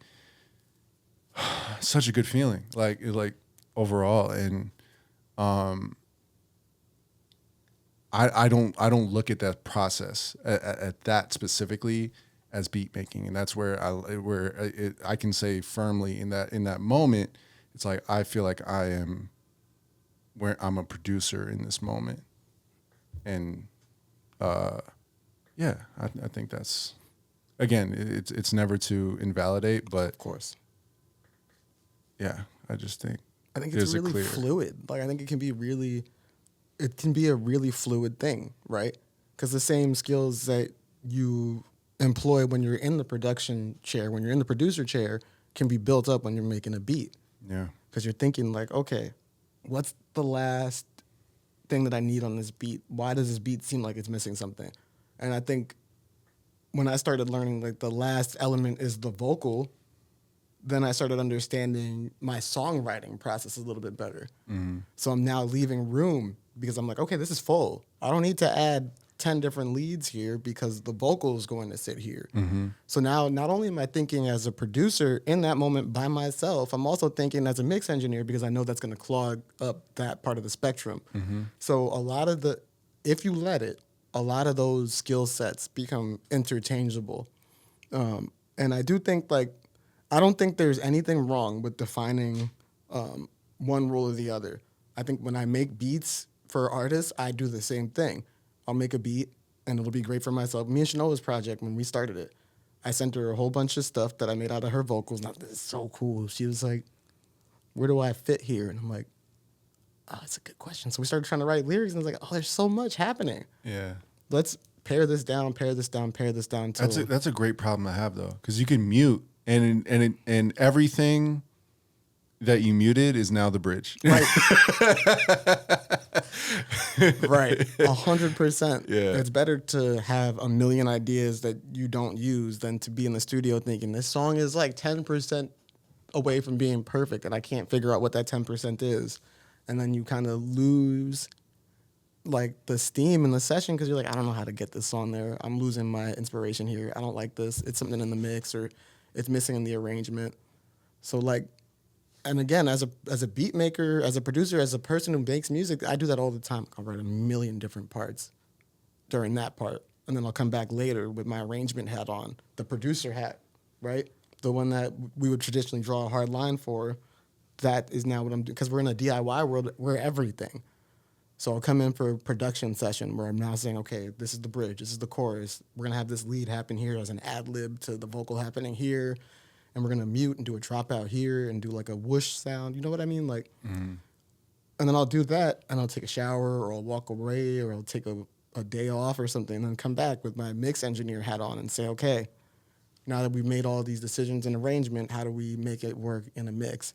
So we, by nature, because there's so much of the DIY ethos in what we're doing, we learn skills from all over the skill tree. Whereas a producer back in the day wouldn't have to. Or a composer back in the day is a composer. I'm not worried about how this thing is going to sound recorded. It doesn't matter to me. I had a million ideas in my head that I wanted to turn into a full-length song. Here it is. Yeah. I'm going to throw you a curveball.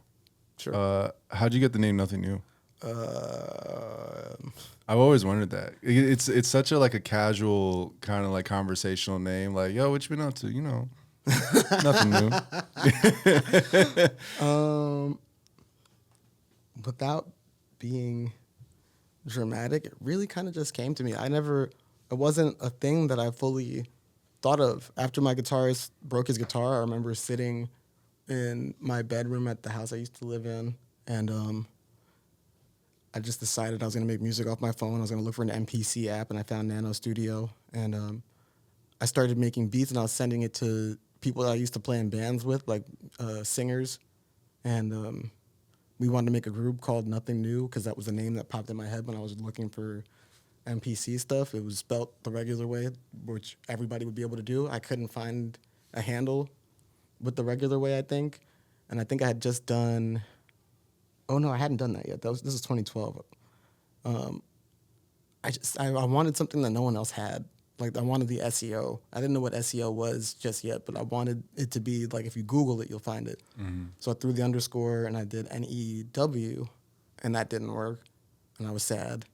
And I was on Facebook like, what do I do? And eventually I thought about it and I was like, God, I'll just spell it this crazy way, whatever. I think Black Scale was big at the time. They were replacing A's with V's. Mm. And I was like, I guess I could come up with like a funny way to spell it. I don't know why the name came to me. I thank God that it did. It works every single time. But I never have a concrete answer for it because it kind of just appeared. And truthfully, since that day, I kind of stopped knowing what I was doing. And whenever I felt a pull towards something, I knew to follow the pull because I don't know anything else.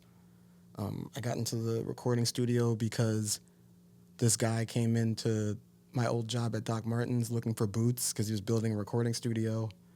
And he was talking to my coworker, and a pull told me, go talk to that person. Because I was on Craigslist looking for some type of music job at the time. I was behind the register. I was managing at Doc Martens, but I was like looking for producer jobs or something because I knew I wanted to do that. And this guy came in with the studio, and the pull said, let me try an intern for him. And then eventually the pull said, leave Doc Martens and work at the studio full time. And I did, and I didn't get paid, but I started freelancing and doing live event stuff. And then everything fell apart, and then I got another pull to go work again. I didn't know where I was going to go, and I found a posting for Korg after I was looking for a micro Korg just for myself on Craigslist. And it seems like my life has been guided by just miscellaneous Craigslist posts at this point, because I was looking for Doc Martens on Craigslist too, I think. And it was just like recurring. Something would pull me in a direction, and I would kind of mildly follow it, and then I would fully follow it, and it would lead me to the next thing. And you need the Craigslist tribute album. One for CL is crazy. Crazy. But I do owe a lot of growth to Craigslist. I must say, like, I've done a lot of just shopping on Craigslist, but I've also came across some of the things that ended up changing my trajectory. And it was trusting that little voice that said, nothing new's your name. And then the same voice would just appear in everything else. And now I'm here, like, over 10 years deep in it, and I'm kind of just like, I'm overwhelmed a lot of the times. I've gone a lot of different places that I didn't expect to have gone. Mm-hmm. None of them added up to what I thought I was going to be doing, and I think it's better that way. Have you ever read The Alchemist? Yeah. Yeah. It's like one of those things, like tapping into the language of the world. I always like kept that line with me. Or like, yeah, if I'm not really religious anymore. I grew up Catholic, but I'm agnostic now, and I try not to lose the magic. Like I try to allow for like the magic and the potential truth in humility and like understanding that you don't. There's so much you don't understand. So if you see signs at all, like pay attention to them and follow it. Trust your intuition and. I mean, it's usually leading me to the next thing that feels right. And that's all you can really go off of. I'm telling you, man, I lost a job last year around this time, actually. And I was working there because it provided me some flexibility and some access to a couple things. And I lost it. And for a year, I was unemployed, and I didn't know what I was going to be doing. And people would ask me like, "What are you gonna do for money?" And I'm like, "Bro, I don't know." They're like, "Don't you want to look for work?" And I'm like, "Yeah, but I don't know if I want to go back to doing graphic design or if I want to work retail." And I'd be applying for jobs and I'd be spending hours applying for jobs, and I'd be doing that while I'm home. And Flamingosis is making beats in the next room. And I'm like, he sounds like he's having the time of his life. Yeah. I'm damn near depressed because these jobs that I should be hired for are not hiring me because the market's bad. And I said to my mom, I'm like, yo, I think I'm going to go back to all of my live events contacts and just do that for a little bit and freelance, still pay rent and be able to keep food on my table. Might be a little bit slim pickings for a bit, but I think I want to just focus on making music and making content and not to be an influencer or content creator, but I enjoyed film. I enjoyed like learning how to edit things. And I think I let that guide me a little bit. And eventually the right thing did show up. And when it did, it didn't come because I was looking for it. It didn't come because I thought that that's where I needed to be. The connection was made by a person looking for me for that spot. And when they offered it to me, I was like, I don't know if this is the right fit because I've never done this before, so I don't know if I'll be able to do this. And Shanoa was the one who said, yo, you've been looking for this job for the last 4 years that I've known you. You should just go take it. And I thought about it, I was like, yo, you are right. Like, in every job that I was working, I wanted to do this thing. And it's an artist relations role or an artist relations-esque role. And I wanted to do something similar. I wanted to be a community organizer for a company, or I wanted to do something to create like connections to grassroots campaigns and create access, because that was my big thing. And I think it happened so quickly that I was like, there's no way that this is happening and that this is real and it's exactly what I want to be doing.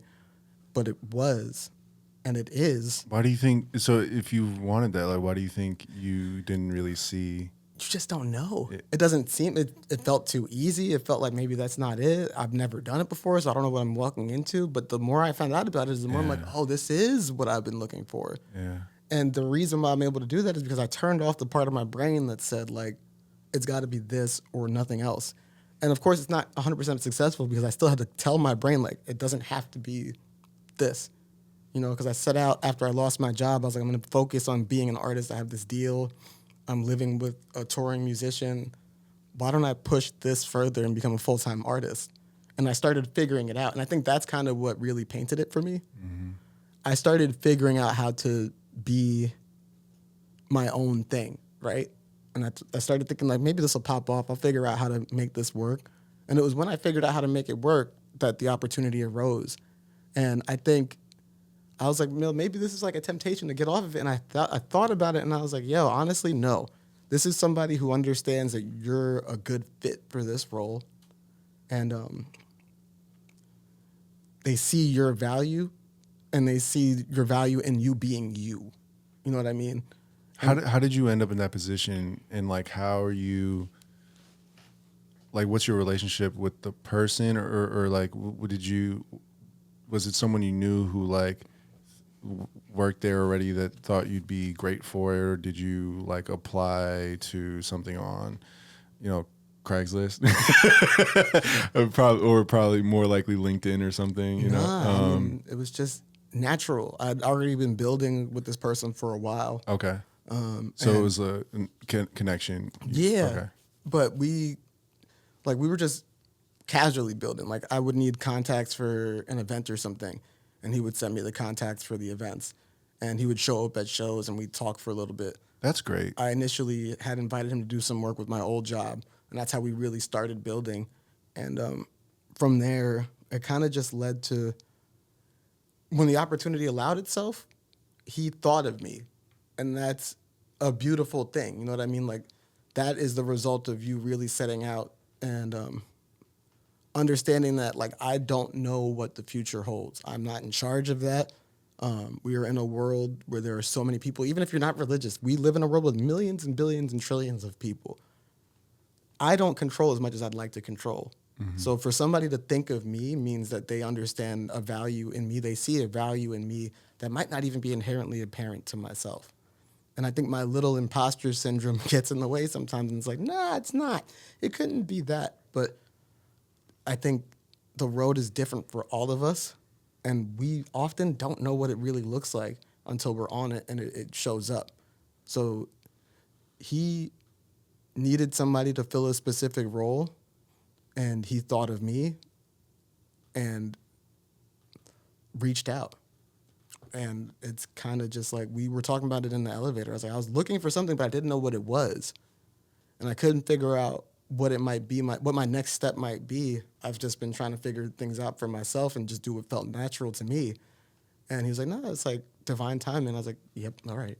Like, okay, this is definitely something happening where I couldn't have predicted it. And I'm so grateful for somebody else seeing a new lane for me to step into and to learn and to appreciate and to be a part of a team that values that as well. And I don't think it would have went there had I not learned to, number one, bet on myself and just focus on being authentic to myself for as long as I can. And if I hadn't turned off the part of my brain that says it has to look like this, you know what I mean? Yeah. Yeah, I mean, they would even tell me, like, yeah, we really like your content, too. And I was like, damn, that's crazy. Like, I didn't think that following that little tale that said, like, why don't you try doing some content creation stuff would lead to somebody else in an interview saying, like, we really like what you just did on this thing, too. We've been looking at your stuff, and it's done really well. And it's like, you just never know. Yeah. I think it makes a lot of sense. I think In Plain Sight has been a conduit for so many different types of creatives. Yeah, I've met so many people. I think like my mind always goes back to like walking in Father Knows Best for the first time and, you know, seeing you do your thing. And I remember the feeling of like not knowing you yet, but just like seeing you be like, just the community and the environment. I remember being, and I was throwing events in my own right and, you know, doing my thing and, you know, like growing community, like on my side of things too. But it was cool to just walk in and see someone else doing their completely own thing. And, I loved it, you know, and, I'm curious about like, so I know it's like brand new, but what do you think are the types of things you're going to be doing now in this role?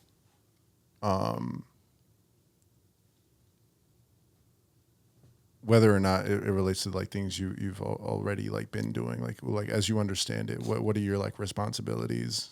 I'm still learning a lot of it. Yeah. But I think to roll back a little bit, some of my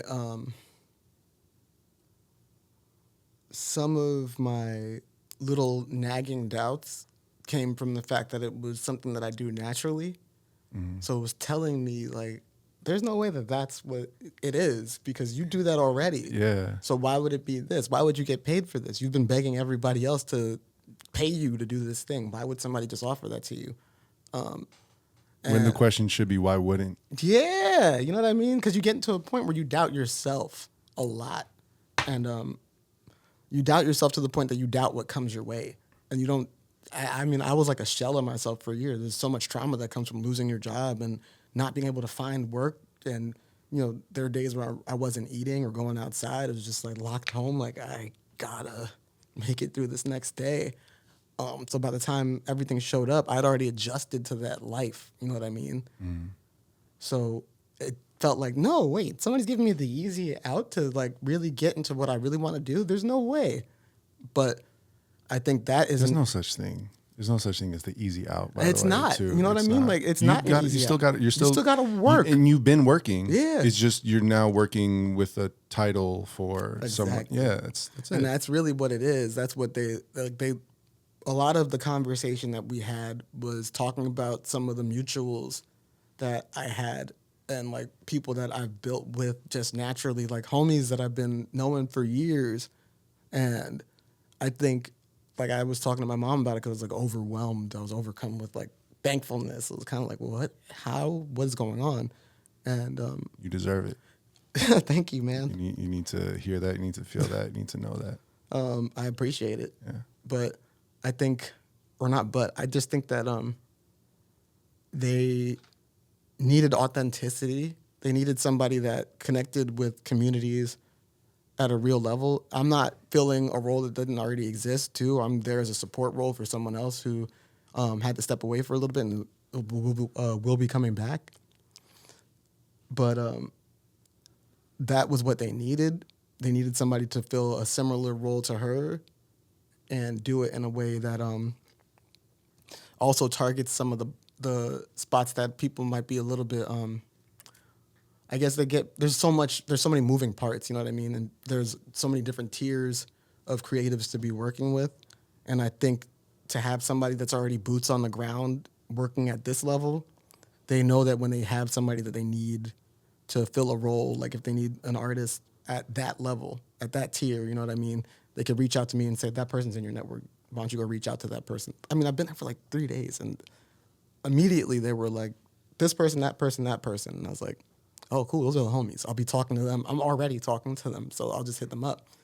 So I'm still kind of, and there's obviously going to be more work. I'm still learning the ropes of everything. There's going to be so much more work, but I think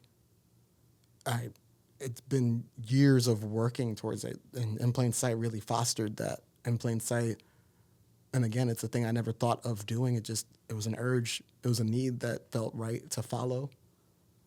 I didn't set out to be an event coordinator. I didn't set out to throw block parties. I didn't set out to do any of that stuff. It just happened.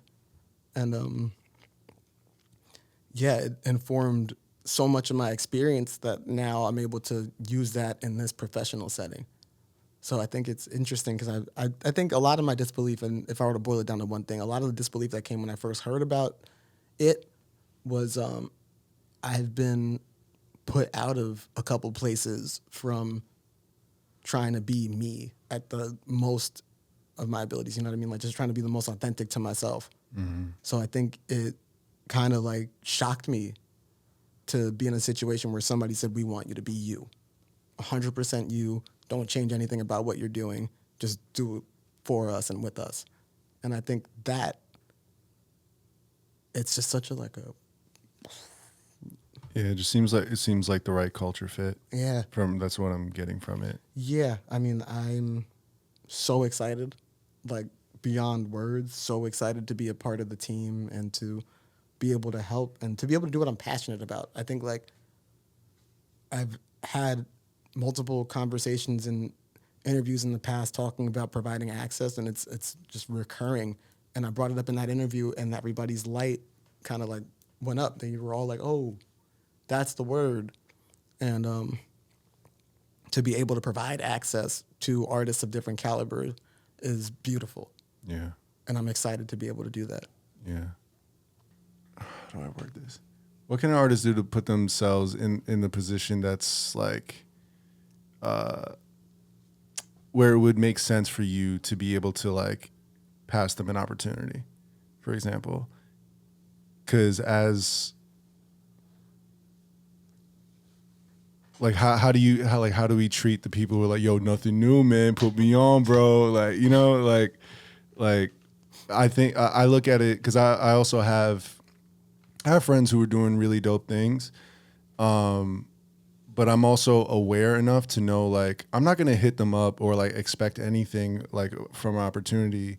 Well, I know what the game is. I know there's like numbers involved. I know there's like you got to put in a certain amount of work in your brand and, you know, in your skill set, in what you do, so that you're not asking for a favor. You're asking for an opportunity to make them look good too. You know what I mean? Like there's a lot of people who are just like kind of self-concerned, but that's why I wanted to frame the question in that way. I think I haven't had the opportunity to bring anything to the table that wasn't already percolating. You know what I mean? So it's hard to go off of in a professional setting. But I know for the last couple of years, it's just interesting. Even in this conversation, I'm realizing how prepped. Like, I was worried that I didn't have enough experience for something, but I've lived it. It's crazy. With In Plain Sight, there would be people approaching us all the time, like, we want to be a part of this thing. And it had to be the right fit. Mm-hmm. And I can't tell you what the right fit is. It's not always about numbers. For me, it's about, like, how authentic are you to you? What are you doing this for? Is this a cash grab? Mm-hmm. Are you just trying to do this for clout? Mm-hmm. Or are you doing this because you love what we're doing? And I think outside of a professional place, you know what I mean? I think in event curation, I gravitate to the people that are either doing something super different and are locked into being themselves, doing that super different thing, or people that are authentic to themselves, or people that are authentic to the community. I don't like to gravitate towards people that act like they got somewhere without the help of anybody else, unless you really did it on your own. I like looking at artists as a part of a community, and people that are a part of a community provide value to their community. And I think with In Plain Sight, because that's the only place I could speak on right now, I was always looking to bring artists. I won't say it's all of us. So we were all looking for ways to elevate an artist's platform that we thought was doing something interesting or thought had some type of work in the community, or were doing things in their community or even outside of the community that were interesting. And we would look at that and then see how can we elevate that. So I'd assume that, like, a lot of that is being brought into what I'm doing in this new role. It's kind of looking at people and being like, where's this person going? Where have they been? How does that work with what we're doing? How do we merge those things together? And through the couple of conversations that I have had while on staff, I've looked at it and been like, oh, okay, I get it a little bit more now too. Like, I provide stuff just from my experience, from being there and from cultivating, like, good relationships with people. Excuse me. I think we, as artists, I learned a lot at this scenario conference back in I think March. And a lot of the conversation was about how we maintain our relationships with people, right? And I think we look at relationship building kind of in a keeping up appearances kind of way. Like, you check in every now and then, mostly when you need something. And I think that's valid. I don't think that that's a bad thing at all. And I think it was when I started understanding that the relationships that I'm maintaining are not like, it's not like I have to be talking to everybody all the time. It's just when I do talk to people, I should be authentic. I should be real. I should be approachable. I'm not above anybody else. I'm not below anybody else. We're just people having a conversation. Mm. And I don't need to take things personally either. You know what I mean? So I think, like, when we're artists, sometimes, like, somebody will send you a DM, or you'll send a DM to an artist and they won't read it, right? Mm-hmm. And your thought, or leave you on red. Yeah. Which happens, and the incorrect response is to get mad. What? Why would you leave me on red? You never know what someone's going through. No idea. You never know. No idea. Yeah. You have no idea what that person's going through. They could have a million, like, DMs that are overwhelming them, and they're just dealing with the loss of a pet. You know what I mean? Yeah. Like, you don't know that, but you're taking what they're saying to you personally, because for you, how dare they not respond to my heartfelt DM? You know what I mean? Mm-hmm. And I think the best thing we can do as artists is manage our relationships and manage DJ Noir said it about 1 billion times from Jukebox work. She said it 1 billion times a scenario, and it was manage your expectations. And that stuck with me, and it's always been there in the background. But when she put it to words, it's like, yeah, that's it. That's the thing. And that's our expectations of our trajectory, of people, of how we react in situations, of how we respond to things. So it's this grace of being able to be in a situation and be like, that person, like, might be going through something. Or if you have a bad show, it's not the end of the world. I was a human being on stage. I made a mistake. I made a mistake in Denver in front of, like, the biggest crowd I've ever played in. I played the wrong song, and I could have been scared. And I don't even know if this is the right way to respond to it, but I said on the mic, Denver, damn, I made a mistake. Oh man, I played the wrong song. Let me play the right one. I made it just for y'all and played it. And I didn't have to do that. I could have just played the right song, but it's just what felt right to me in the moment. Yeah. It felt real. It felt human. Yeah. And that's what we're managing the most. Human interactions, human engagements, and human error. And usually, I would bet you got some more woos after you did Yeah. that. Yeah. Like usually people respond to that like with a lot more enthusiasm than you might think. Yeah. Yeah. I'm just trying to have fun. And I've said it a billion times after coming off stage, people will say like, you did so good, like you crushed whatever. And I appreciate those things so much. But for me, I'm literally up there to have fun for 30 to 40 to an hour. You know what I mean? And just express myself and have fun with the audience and have an experience and leave and have a human experience. Because all my stuff is with a computer. I'm making beats by myself in my room. You know what I mean? What do you think?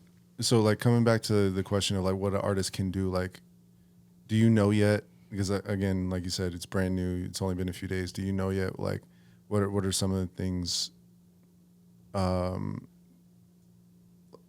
they would be looking for like is it, how much of it is numbers in terms of like following, and how much of it is other intangibles that you mentioned of like who you are, like what, like are you doing something unique? And I mean, everything is going to be numbers. Yeah. Regardless of like anything. But I haven't engaged enough to understand like the deeper in and outs of things. Yeah. But I know what I value more than anything else. And that is that somebody's authentic to what they're doing and who they're engaging with and how they engage with their community. I think for me, that's what I bring to the table. And I think that is kind of going to be like my guiding light in this role. I mean, I do think that everything would be, it's a business, you know what I mean? It's a job. We're trying to make money. But at the same time, it's got to be a good fit. And that's not my words. That's me watching meetings that have gone on in front of me and understanding like it has to be a fit for the push, for the product, for the campaign. So I think the thing that I learned over the last year before I even got into this role was understanding that, number one, just because you're doing really cool things doesn't mean that you've broken through to somebody else's radar. There's just so many other things involved for people to know who you are. You know what I mean? I think we get traction a lot of the time and we're like, oh yeah, you know, I'm doing things. So people are noticing and they'll know. And I'm in the same circles and conversations as people, so they gotta know. But then you get into the room with the person that you think should know about you or know about someone else, and they're like, oh, no, put me on. And you're like, what? Yeah, yeah. What just happened? I thought we were all speaking the same. I thought we knew. Yeah. Yeah. But it's a lot more complicated than that. There's just so many different things involved in breaking through to somebody's radar. And a lot of it is just the right person advocating at the right time when somebody's most receptive to hearing about you. You know what I mean? So the most important thing to do as an artist is to be authentic. And it's such a cheesy thing to say. And I've had it said to me about 250,000 times. And I've said, like, that's not it. It's definitely like paid advertisements. It's not being real to myself. But being on the other end of things and seeing how much is generated from being just real to myself. It might not look like everybody else's thing. Yeah. But being real to myself has put me in a place where I couldn't have ever imagined. The relationship between entertainment and authenticity are constantly... It's an interesting relationship because they're at odds and then they're also friends. Like right. It's like there's so many different approaches. Right. Like I've been thinking about like I personally think the most relatable brands or artists are ones that like kind of put vulnerability out there. And I think the least relatable ones are like people who are trying to, like I'm thinking of this one artist brand. I'm not going to say who it is, but they're just like happy all the time. Like that's their thing. It's like, it's not fucking real. Like it's just not. It's just not. And like, you know, I want what's best for everybody, but I'm just like I'm just going through, like, you're smiling and everything. Like, life is that good. If it is, amazing. More power to you. Yeah, congrats amazing. on a great life. But everybody goes through stuff, and I'd rather, like, I don't know. I just, I think it's just more powerful, more relatable when people are just like trying to show their true selves and true expression. And I'm also trying to find that myself. Mm-hmm. Like that line of like, okay, how do I take authentic experience and like create from it in a visual sense? I know how to do it in a musical sense, but now to do it in visuals or like trying to come up with like content ideas is more the challenge, because I'm personally kind of like annoyed at trends in a way. Stolen Drums really was the person that helped me understand what content creation can be versus what it's sold to us as. I think he had said something kind of like, if you're passionate about skateboarding, then put your beats to skateboarding, and that's content. And it was a really simple equation that resonated in so many different ways for me. Yeah. And I thought about what I'm passionate about outside of music, and what I'm passionate about is access and mental health. It's about like being, I say it to people that are going through things all the time, to be gentle with yourself. You don't even know the depths of what you're dealing with. I think we tend to think we're all good, and then something happens, you stub your toe the wrong way, and suddenly you were resurfacing trauma from 8 years ago, and you got to process that now. So I think waking up every day and being kind of like, all right, this is today. Let's see how tomorrow goes. Let's see how the rest of this day even goes. Mistakes will happen. Things might go wrong. Things might go right. But at the end of the day, it's just a day. And I think in my content, I began to, I think I started seeing videos where people would say, like, we get most of the good moments of people's lives in content. We don't get, we don't always get the hardship. You know what I mean? Especially in like the hip hop space where there's a lot of bravado. And that's where it's baked into the thing. You know what I mean? Like, people want to see you doing really well. It's aspirational. It makes me also want to do really well. Yeah. But for me, sometimes I want to see somebody be like, nah, this is hard. Like, some people are like, yeah, I'm an artist every day and it's super easy and I wake up every day and I live my life, and you could never. You know what I mean? Your life is hard. You have to pay taxes or whatever. You know what I mean? I think that's one of the holes that exist in New York hip hop specifically. Yeah. Is just like no one talks about how hard it is to live here, and like no one's really painting the pictures of what it feels like to be on a subway at any point of any day, or like the things you see, like the trauma that you're exposed to just by being out. Yeah. Like everyone's just kind of emulating what like party music. Yeah. It feels, or it's like gang shit. But who's like, I want to hear more like stories and like have people paint pictures in the way that like J. Cole does about North Carolina and Kendrick does about Compton, and like I feel like we need that.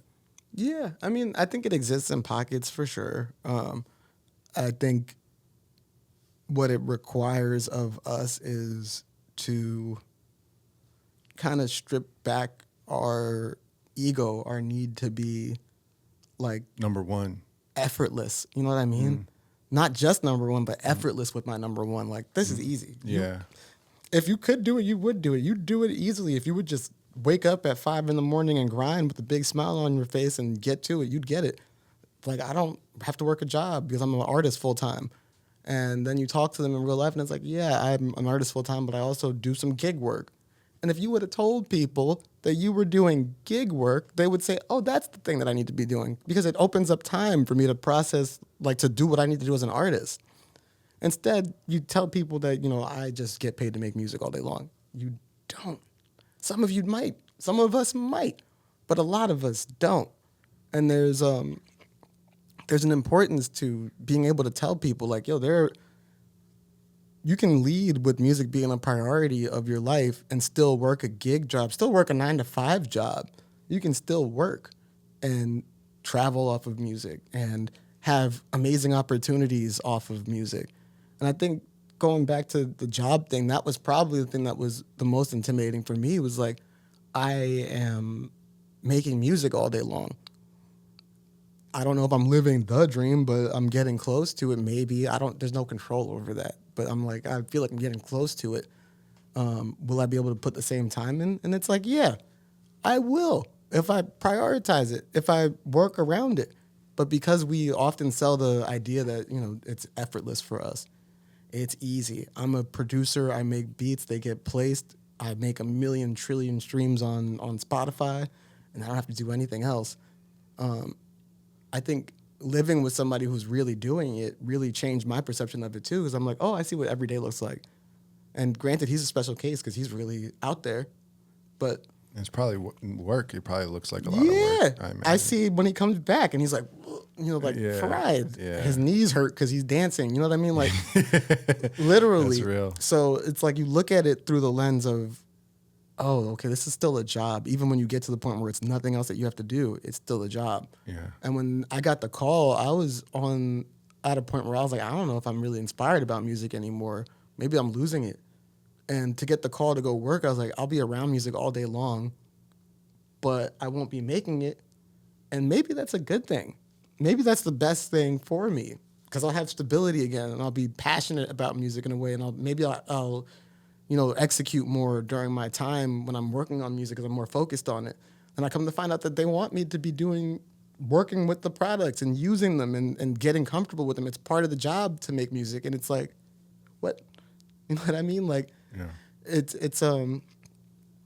there's just so many different paths to take in music. And in order to best be transparent with people, I think it's important that we talk about what we're doing outside of just making music. There's life lived. How do we deal with grief? You know what I mean? That's not a conversation that everybody goes through and has with social media, because it's not a real place. But people should know how they should deal with grief. Like, if I'm in a machine state making music, and then somebody passes away and I can't make music anymore, how do I feel now? You know what I mean? Like, what do I have to do? I can't make music. That's my way of processing the grief. So those conversations interest me more than just like the last chain you bought. I like jewelry and fashion and all that stuff too, but like, we're human beings having a human experience, and it's hard. Creative ruts happen and discourage us. People pass away. We go through life problems, and music still has to go. Mm-hmm. We work a job that takes all of our time, and music still has to go. That's what upsets me so much about it. I think it's just there's so much story every day to be had. Yeah, and like no one's telling it. It feels it's just like, here are my highlights of the beautiful things that I've been doing. Yeah. Instead of like the life lived in between the songs. Yeah.